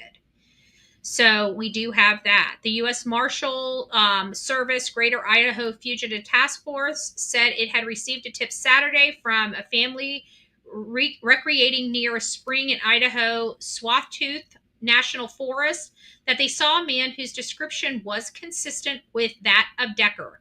Authorities asked anyone who was in the area on the 4th of July weekend, specifically in the Bear Creek area in Idaho, to please come forward. That's Bear Creek area between Sawtooth National Forest and Boise National Forest, about 100 miles east of Boise, Idaho. If you are in that area or have information, please reach out to law enforcement. You have a multitude of law enforcement you can call. U.S. Border Patrol is leading the manhunt. You've got the FBI, U.S. Marshals, local police, county police. You got a smorgasbord of phone numbers to call if you were out in this area and may have seen something. Now, one thing that they didn't do is describe what was seen. Did they see him with shaved head? Did they see him with short hair? Did they see him with a baseball cap? Did they see him in any type of clothing that might resemble that of Travis Decker? We've got questions. And we don't have a whole lot of answers just yet. But I do want to take it over so you guys can get updated with the news related to this for a 1-minute little news clip here. Now to developing news in the search for triple murder suspect Travis Decker. U.S. Marshals are now shifting their attention to the Sawtooth National Forest in Idaho. They received information about a possible sighting near Fairfield. That's more than an hour east of Boise. Okay, now I'm not not sure if he would be all the way over there. I did not realize how far. I mean, if he was over like in Coeur d'Alene and it was somewhere kind of up at the top, maybe, but way down here, you're talking about 1,000 miles, several hundred miles. Let's hold on. Let me check this. Let's do Wenatchee. Let's go map. Google Map. I'll put you guys so you guys don't have to look at this. Let me put me back up. I want to see what the distance is. Google Map. Google Map.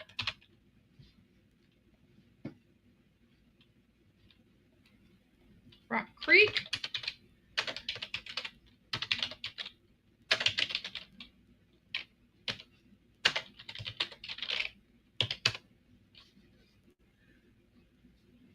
Okay, we got Rock Creek. And we're going to put that up at the top. And we're going to do Sawtooth National Forest.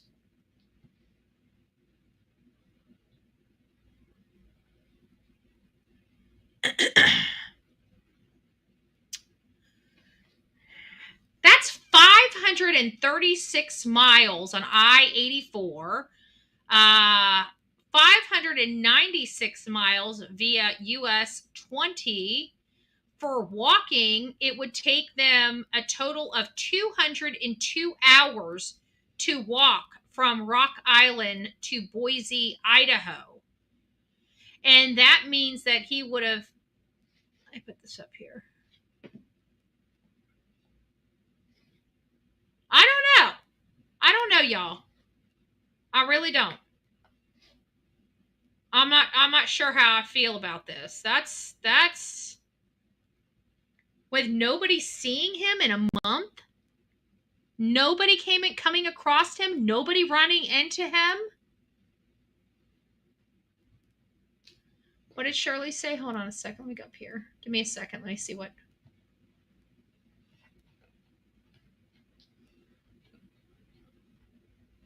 Hold on, Shirley. Let me find you.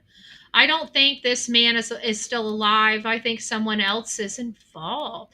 I kind of do too. I think the people that are being seen, not in Idaho, you know, we all have doppelgangers, okay? And I think, you know, that from certain angles, like there, for example, the kid in North Carolina that resembled a lot of Sebastian Rogers, from the side of his face, he looked a spitting image of him. But when you looked forward, you had the face was different. Was it similar? Yeah. But you could clearly tell it wasn't Sebastian. Why? Because his front face was different.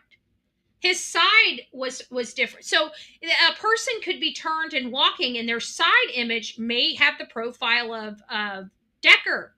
But when you turn to the front, you realize the guy has a big flat nose or a crooked nose. But whatever, but looking to the side, you didn't see it. So Idaho, I don't know. Where did Idaho come from? Everything in his phone said Canada. But many people believed he was going to go in the opposite direction. This would definitely be in the opposite direction of what anybody would have thought. But I don't know. I'm not all there. I'm not all in. I'm not all in yet. According to our sister station there, a deputy U.S. Marshal says campers also reported seeing a man that matched Decker's description. Decker is wanted for the murders of his 3 daughters more than a month ago. Interesting. Description. Well, the description would have to have a lot of tattoos. Were those tattoos visible? Did they see any very specific tattoo in a very specific area? Bodies were found at a campground near Leavenworth in Chelan County back on June 2nd. Recently, investigators determined bloody handprints discovered on Decker's truck parked near the crime scene belonged to the 32-year-old suspect. And that's another thing that I've always thought is I felt like, you know, with his military capabilities, he would know. Many people don't know, but if you get your liver gets punctured or stabbed, it is a fatal wound. Okay, it's a fatal wound, and you typically bleed out in 20 minutes. And so you hear about this blood, you see the casing, and I always had this like thought that he hurt himself there at the campground, but knew that it would eventually be a fatal injury, but just decided to just walk and keep going until he just dropped over.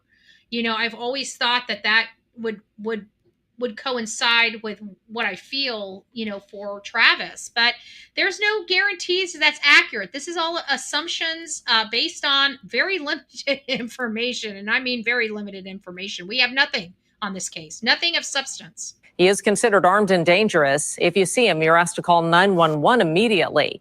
The U.S. Marshals is now offering a $20,000 reward for his capture. $20,000 reward, $20,000 reward. All right. Thank you guys for that. If you guys have seen him, please reach out to 911 wherever you're at. But this is to put all of our beautiful people that we have in Idaho. I know we have a lot of viewers still from Idaho that follow the Bullhorn Betty channel from our coverage of the Idaho 4 and then ultimately the Brian Koberger case and trial. And we want to make sure that you are all safe. So if you do think you see him, please do not approach him. He is at minimum dangerous. We don't know if he's armed. I'd have to assume he is because we didn't hear of them taking any firearm into possession at the campsite. And we did see and have a photo in our possession that shows a clear bullet casing, a fired bullet casing on the ground. And that's kind of concern for me because, again, we're dealing with Mr. Decker and he is military. There was blood of his at the scene. Could he have been injured? Could he have self-harmed himself and then just walked until he couldn't walk anymore and then just perished wherever he fell? I believe that's more up the alley of what we're dealing with here in the Travis Decker case. And what a sad case. And I really do hope Whitney is getting the therapy and the help she needs. And I know just by watching her, she's going to do amazing things for her children and their memory.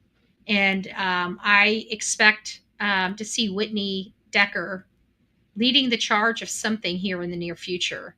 And whatever advocacy she chooses to do, she will have 100% support from the Bullhorn Betty channels and us, and our collabs, the true crime community. Anything that we can do to help push her agenda or anything, we're going to absolutely do.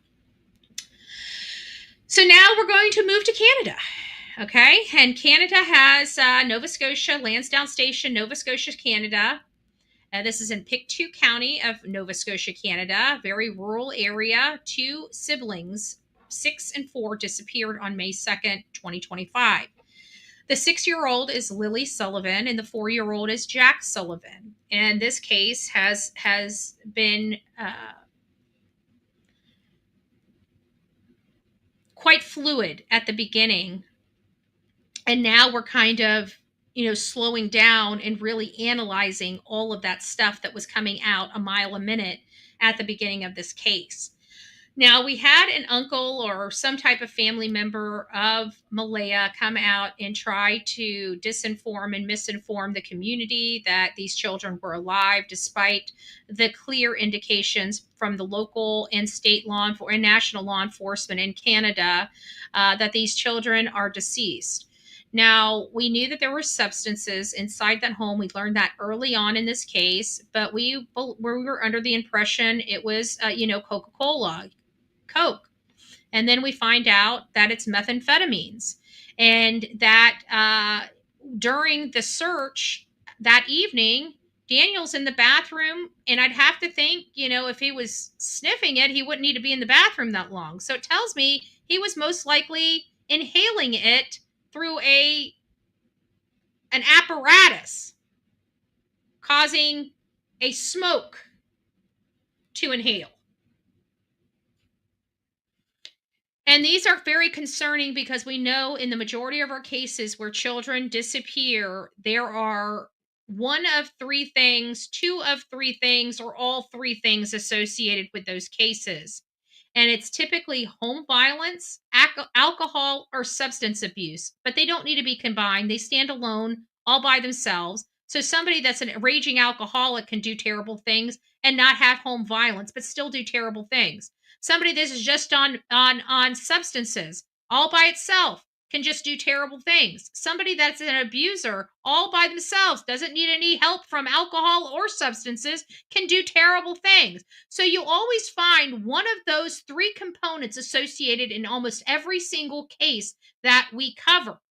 So when we hear that we have Malehya that finally admitted to her family that Daniel Martell has been doing this methamphetamines for 2 years, no woman would stay with a man that's doing methamphetamines in front of their children. There's just no possibility of that, in my opinion, unless she's also doing those substances. And why is this important? It is important because she appears to be the one that was up. She appears to be the one that was overwhelmed by these children. She appears to be the one that fully detached from her children and having a man that's smoking this substance in a bathroom taking care of her children. And God knows what they're pumping into Meadow. If Meadow is around that and they are inhaling that and it's producing a smoke, that means Meadow is inhaling that crap as well because she is in their room. No mother is going to do that unless they are participating with their significant other. They are not married. And this hocus pocus that these kids, that she just wanted to get rid of Daniel, so these kids are alive, they're just on the reservation. Do yourself a favor and pull your head out of your butt. Please. Because that's not the situation we got here. How do I know that? Listen to the details. You got 2 drug addicts that have 3 kids that are overwhelmed because Lilly and Jack may be autistic, so they're screaming loud, up and down. Lily can't get excited without screaming to the top of her lungs. But nobody heard these kids that morning. They were just quiet as a mouse. Just quiet as a mouse. And now we're hearing that Malehya just feels like, she's been through so much.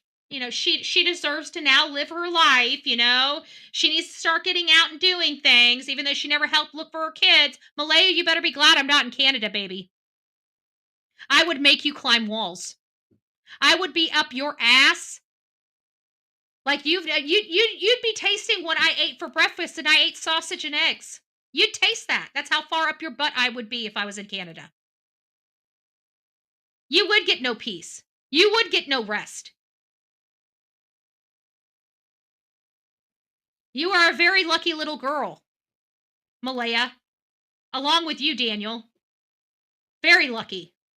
If you guys had a Bullhorn Betty in Canada, I would sponsor them right now. Our channel would sponsor them right now. So if there is a Bullhorn Betty out there in this area, you can reach out to me at bullhornbetty@gmail.com. We got work to do. I need to learn your laws, and I need to find a protest strategy that's supported by the country of Canada. You give me the laws, I will give you a plan. It is my ability. The one great gift I do have. Thank you, Jesus. So these children are, they've been missing for quite a bit, but I do believe Daniel has some knowledge of it, but I'm not sure 100%. I mean, I think at this point he knows Malehya did something, but was he a participant in it? I've never been, I feel like he's always held stuff back. I've always told you guys the drugs are the problem for me because people on the Coca-Cola are manipulative, but we're not talking about Coca-Cola. We're talking about the math crap. And that stuff's 10 times worse. So it changes everything. Now that I know it's that, it changes everything. So I don't trust him. I don't trust him. I don't trust anything coming out of his mouth. But more importantly, I'm more concerned about Malehya, because Malehya is the one that is their biological mother. Malehya is the one that gave birth to these children. Malehya is the one that the very next day took off and has never come back. Malehya is the one that left her daughter in Logan's custody. Malehya is the one that went to her mother's and then took off from her mother's and is hanging out with a lady that has her name Cheryl with pink hair out of a beach. Cheryl, are you also on this math stuff? Do I need to be calling your mommy and daddy? You don't know Bullhorn Betty. I'll call your whole damn family so that you can get the help you need. I'm happy to help you, Cheryl, because it looks like you've got some serious drug problems yourself. When you think it's more important for you and your friend Malehya to go out to the beach than get a search party and go search for damn kids, you are a piece of shit. You pink-haired little bitch. Maybe think of those children. Maybe we need to give them some love. Maybe I'm too hard on them. Maybe I shouldn't have called her a bitch. Maybe I should call her ignorant, naive, little girl. Maybe I'm just too harsh on her. Maybe we need to give her, maybe show her some love, some grace. But then I think, is Cheryl showing Lily or Jack love or grace? And I say, no, she's not. She's actually trying to justify these children's mother being out having the time of her life. And then I say, you know what? That B word is just a little too nice. Just a little too nice.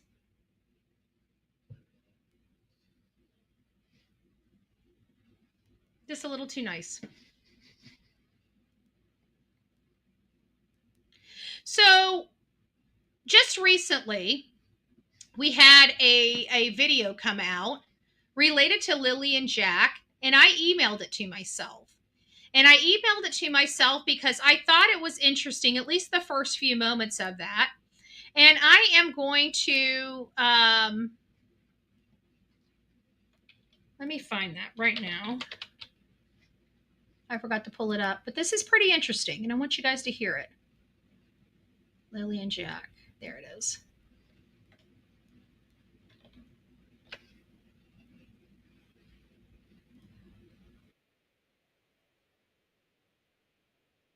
I think it's this one. Hold on. Yeah, let's watch. Yes, this is it. I want you guys to watch this. This is from Shinatra. Shinatra Speaks. Never heard of them before, but they have a decent following, 17,000 subscribers.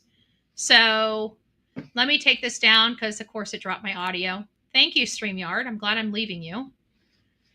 I pray to God. I don't want to leave StreamYard, but I'm not paying for this crap. Every freaking show. Every blessed show. Every blessed show. Bullshit. Okay, I want you guys to listen to this. Hi, I'm Malehya. Maybe you'd like to know more about me. You wouldn't want to step in my shoes. Just don't put up with what I go through. It's not the best life, but it's pretty darn good because I got a roof over my head and I got clothes and I got fed well, so I'm fine. Perfectly fine. Everything's all right. And also, one last thing. I love listening to music. And that's basically it. I'm actually pretty boring most of the time. My friends call me boring, but we're like buddies. We're like, oh well. I hate huge prep groups. I hate preps totally. No offense to you guys, but who are preps, but I do not like preps that much. I like staying in small groups in a corner, basically, ish. And I'm not really huge. I think her mother was very, either very abusive or very strict with her. I don't know why I'm getting that vibe, but I am, because she says that she didn't at the beginning, that she didn't like her, but but I am blessed because I got a roof over my head and clothes on my back and food in my mouth, or whatever she said. But that's not typically the conversation you'd hear from a girl this young, because this is when she was like, I don't know, maybe early teens. Big and popular, like, you call them people popular. I'm just basically in small groups, and that's basically it. So I hope you guys are having a great day. Bye. Lilly and Jack Sullivan are siblings who vanished from Nova Scotia on May the 2nd, 2025.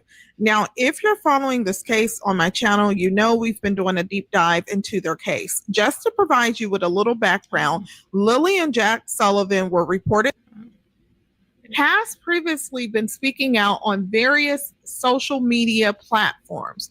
Now, Malehya's half-sister recently spoke out on TikTok, and we're going to get to that as well. And excuse me, he is the Lilly and Jack Sullivan stepfather. As you know, if you're following the case, him and Malehya have been together, according to him, for Malehya's half-sister. She recently went on a TikTok live panel. Now, I previously have reached out to Malehya's half-sister because I was doing another video and I kept seeing her name pop up and I wasn't sure of the connection. So I reached out to her and I posed a question. Hello, how are you related to Lilly and Jack Sullivan?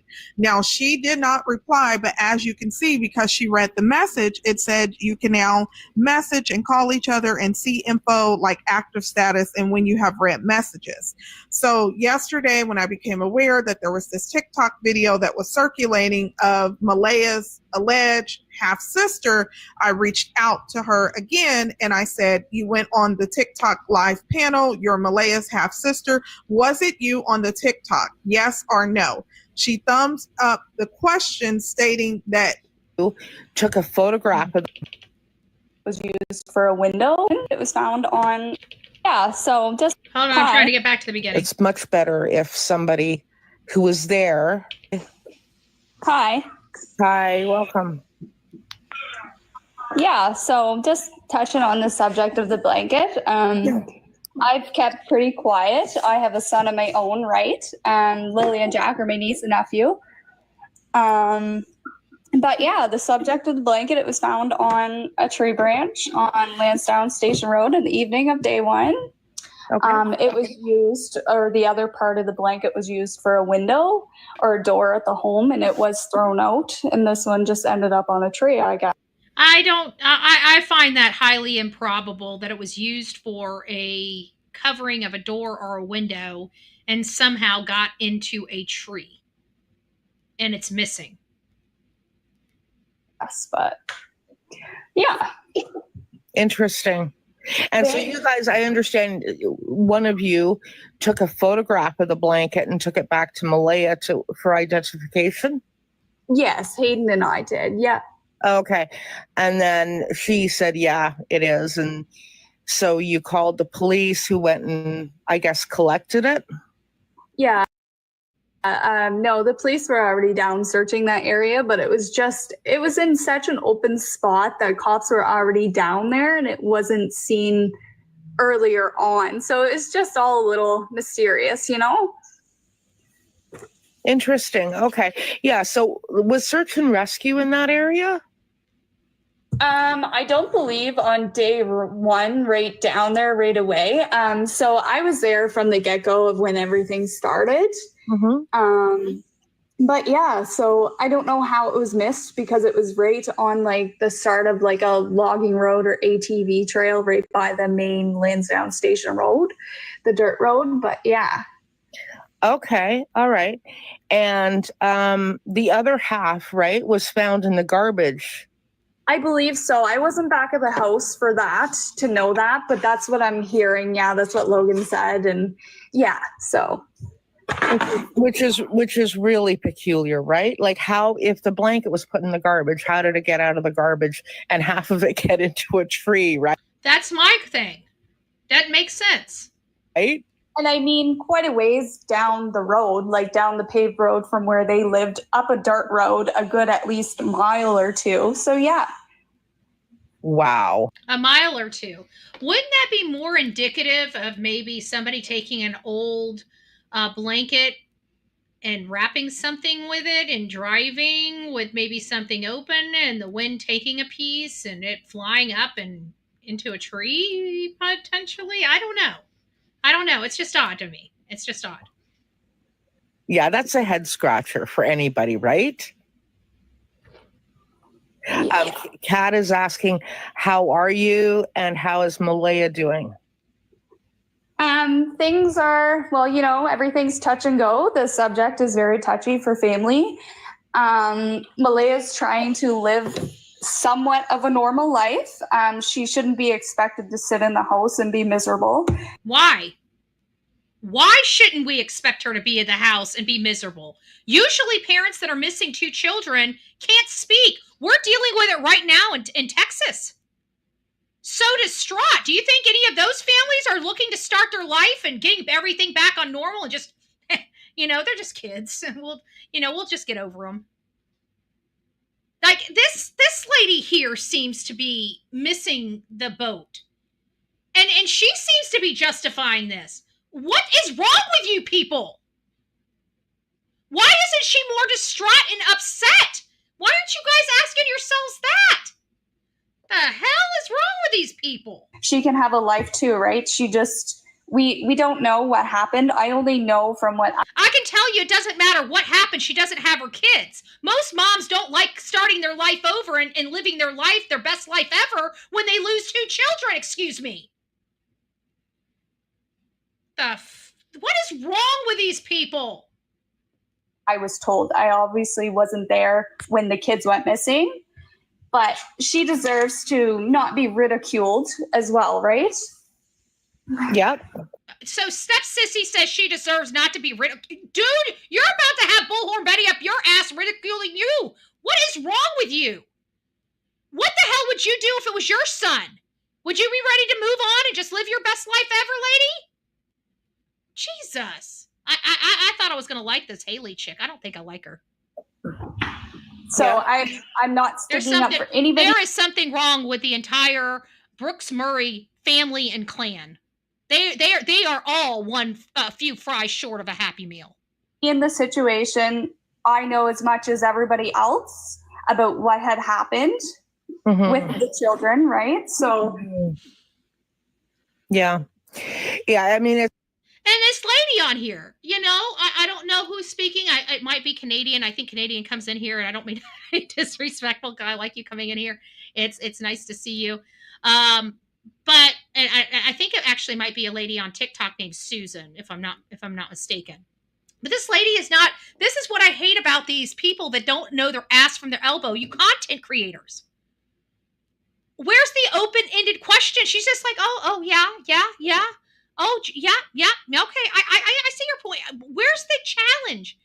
Why do you think so? Why didn't she say this? Why do you think so many people think she probably shouldn't be out having a good time when 2 children are missing? Have you ever known a mother that wants to move on with her life so quickly when she has 2 children missing? Don't you think that's a little odd? Was that insulting? Would that question have been insulting? No, it's an open-ended question.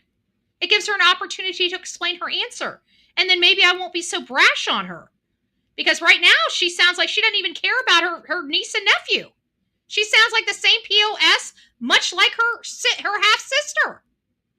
What is wrong? Is that what she would do? Would this lady here, this Haley lady, would she just be ready to go to the beach and have a party when her son disappears? These people, there's something wrong with them.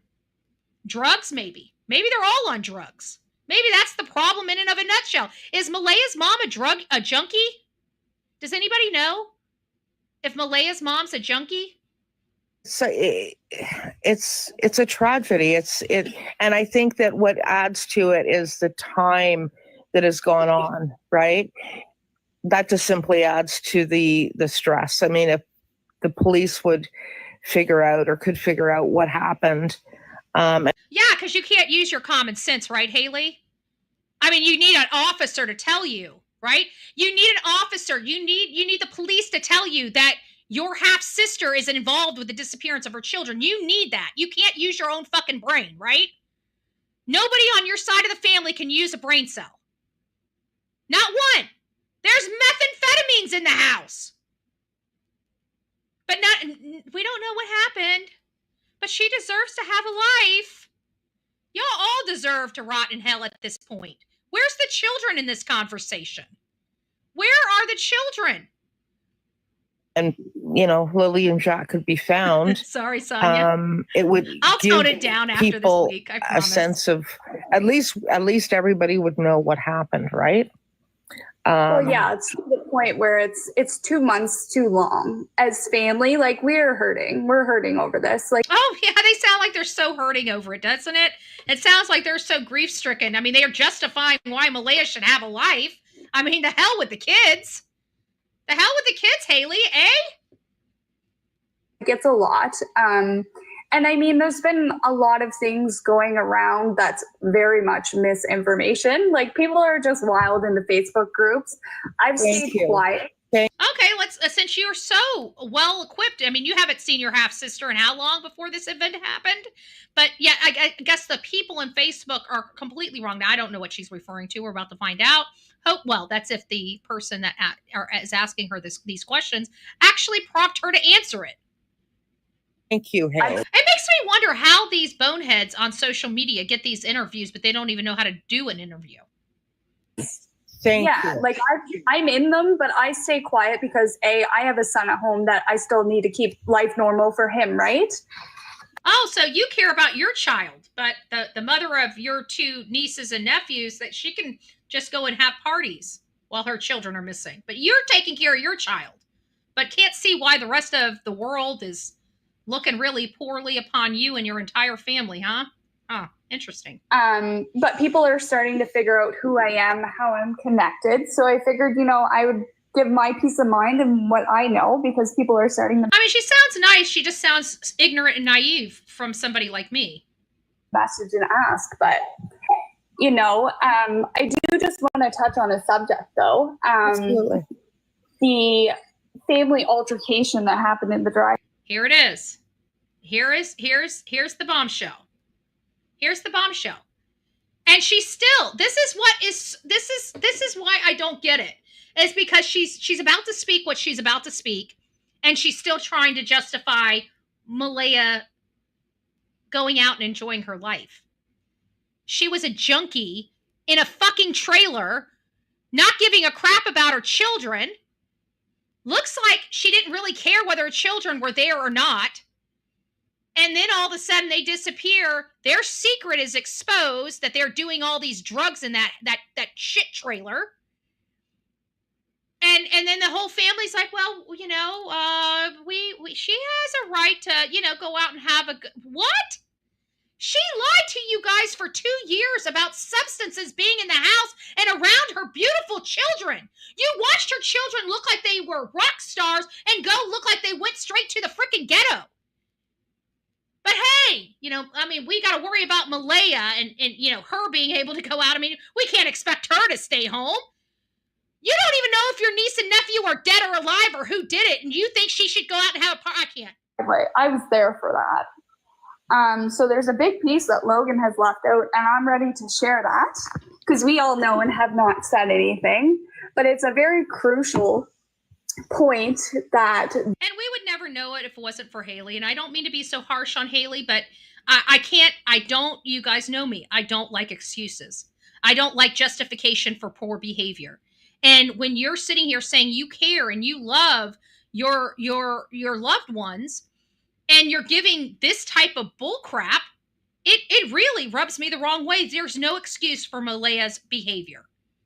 And until her family starts coming down and saying it just like that, don't come to the world and expect a pity party or people to be easy on you, because we're not going to be, because we have children we're worried about, not a freaking mother named Malehya and whether she's smoking rock on a beach. Okay? Maybe instead of justifying and giving her excuses, maybe go get her some help. Maybe try to get her some support or some drug substance abuse support and help, instead of being in denial and looking like idiots to the rest of us. They seem to be skipping over. So this was just before the briefing, if I can remember quite right here. Before the briefing. We were all in the house and Dan was in the bathroom. And when I say we, I'm talking about my sister-in-law, her sister, Malehya's mother, my partner. And we were all in the kitchen and we heard like things rustling around in the bathroom. We're like, what the hell? So my stepmom went and knocked on the door and was like, Dan, what's going on? Are you all right? Anyway, my sister-in-law went in and said she needed to use the bathroom. So he came out and he's kind of like hovering. Haley, And- sorry, Haley. Sorry, I don't want to interrupt you, but just because my mind's sort of going crazy with trying to figure out and keep people straight. Who is your sister-in-law? So Shelby, Cheryl said I was her sister-in-law. It's like confusing, but Shelby's with my brother. She's my sister-in-law, and Cheryl is Shelby's sister. So okay, yeah. all right, okay. Just to get it straight as to who we're talking about, so that people in chat sort of know. Anyway, go ahead. So like he was wrestling some things around in the bathroom. And we went in to kind of investigate after him. And there was drugs. Drugs was involved, and that's what fueled the family altercation in the driveway. And I'll be the one to say that because I got so freaking mad after this was found out, because then I said to him, I said, that's exactly why you're acting the way you are, running around. Oh, but blaming Daniel, not Malehya. Because they are still, and I can tell just by the way she's talking, they're still in denial that Malehya was right there doing it with him. Wake up, Haley. I know you're young, but wake up. I'm like a madman, acting like you're doing everything and everybody's just sitting back, like relaxing. Like nobody was, but nobody was running around like a chicken with their head cut off because we weren't on drugs. Do you know what I mean? Wow. Pretty interesting. So when he was saying he was running through the woods and everything, it sounds like he was probably mathed out of his head. Mathed out of his head. That means that they were up. Math keeps you up. It doesn't put you to sleep, y'all. That means both of them were most likely up. Both of them knew what happened. And it probably might support these kids getting into substances. If they were scattered all over the bathroom, like Haley is saying, that particular substance can lead to a child's death. Altercation was because I was like, I confronted his family. It was actually me. And I said, what the hell, guys? Like, what's going on here? Like, why is that involved? My sister broke down and she admitted that he's been on it for 2 years. 2 years. Nobody is laying down. Her baby's only 16 months old. So that means she knew he was doing it when she was laying down with him getting pregnant. She was laying down with him getting pregnant. Was she also under the influence when she conceived Meadow? Are we going to find out that Meadow also has some issues with her because of the host carrying her, doing stuff? Or so. And yeah, so they all got very, very mad when that came about, and they all kind of said, you know what, we already knew that. Well, if you knew that, why the hell is there children in a home with somebody like that? Like, why aren't you protecting the kids that way? Like, but in the same sense, she's not protecting the kids now, is she? She's giving Malehya all these excuses of why it's okay for Malehya to go out and have a good time when she's never even searched for her own children that are missing, that went missing under her watch. Remember, she was the one calling the school at 6:18 in the morning. Not Daniel. Her. So that's really our show for today, this afternoon, 3:30. We will be back for a show on Sebastian Drake Rogers. We are just going to be picking up from where we left off. So we are going through all of the recent interviews because the story has changed a lot since the beginning, and we're going back into time we're starting to see, now that we took a break from the case for a few weeks, now we're starting to see things that we didn't see before. And we're going to start our planning on our event at the governor's mansion, as well as Sumner County. And we are going to be preparing the timeline. We need a good working timeline for this case. It's going to take us days, if not weeks, to build this timeline, because we are going through everything. Any tidbit of information we heard on Facebook, that Katie came over there on Sunday for a few minutes at Tadara's house, that's going to be marked on the timeline. We're going to work on this timeline and get this timeline done. And then we're going to see what this timeline shows us. And we're going to even include Oregon, the motorcycle rally, when all those were there, when Chris left to go to disappear for 24 hours. We're going to document all that. We're going to document everything. And like I said, it's going to take us weeks to get this done. So we're going to be on the Sebastian Wayne Drake Rogers for several more weeks just to get this timeline. And then we're going to be talking about, for weeks after that, we're going to be talking about what the timeline has disclosed to us. So guys, thank you for being here. Again, I am Bullhorn Betty. And if you guys didn't have an opportunity to give a thumbs up on your way in, please consider doing that on your way out. God bless each and every one of you.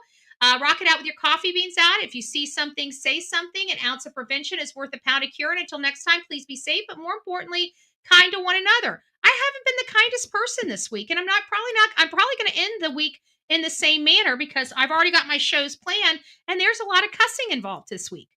We're going to have a lot of swear words this week, and I could remove them out of my scripts. I very much could. But every time I do, and I look at this, it just takes it away.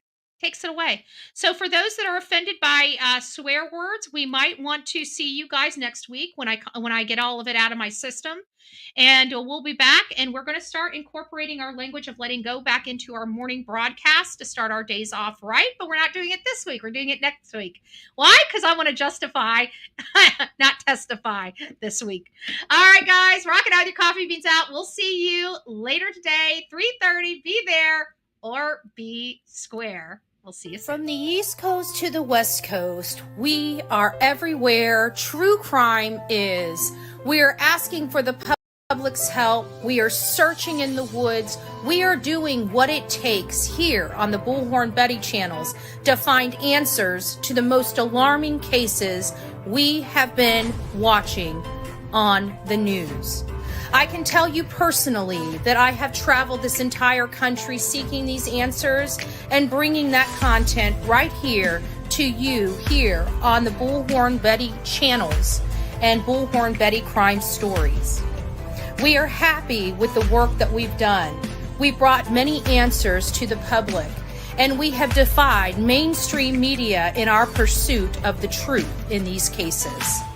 We will continue to work, we will continue to fight for these victims, and we will continue to tell their stories here on my channels.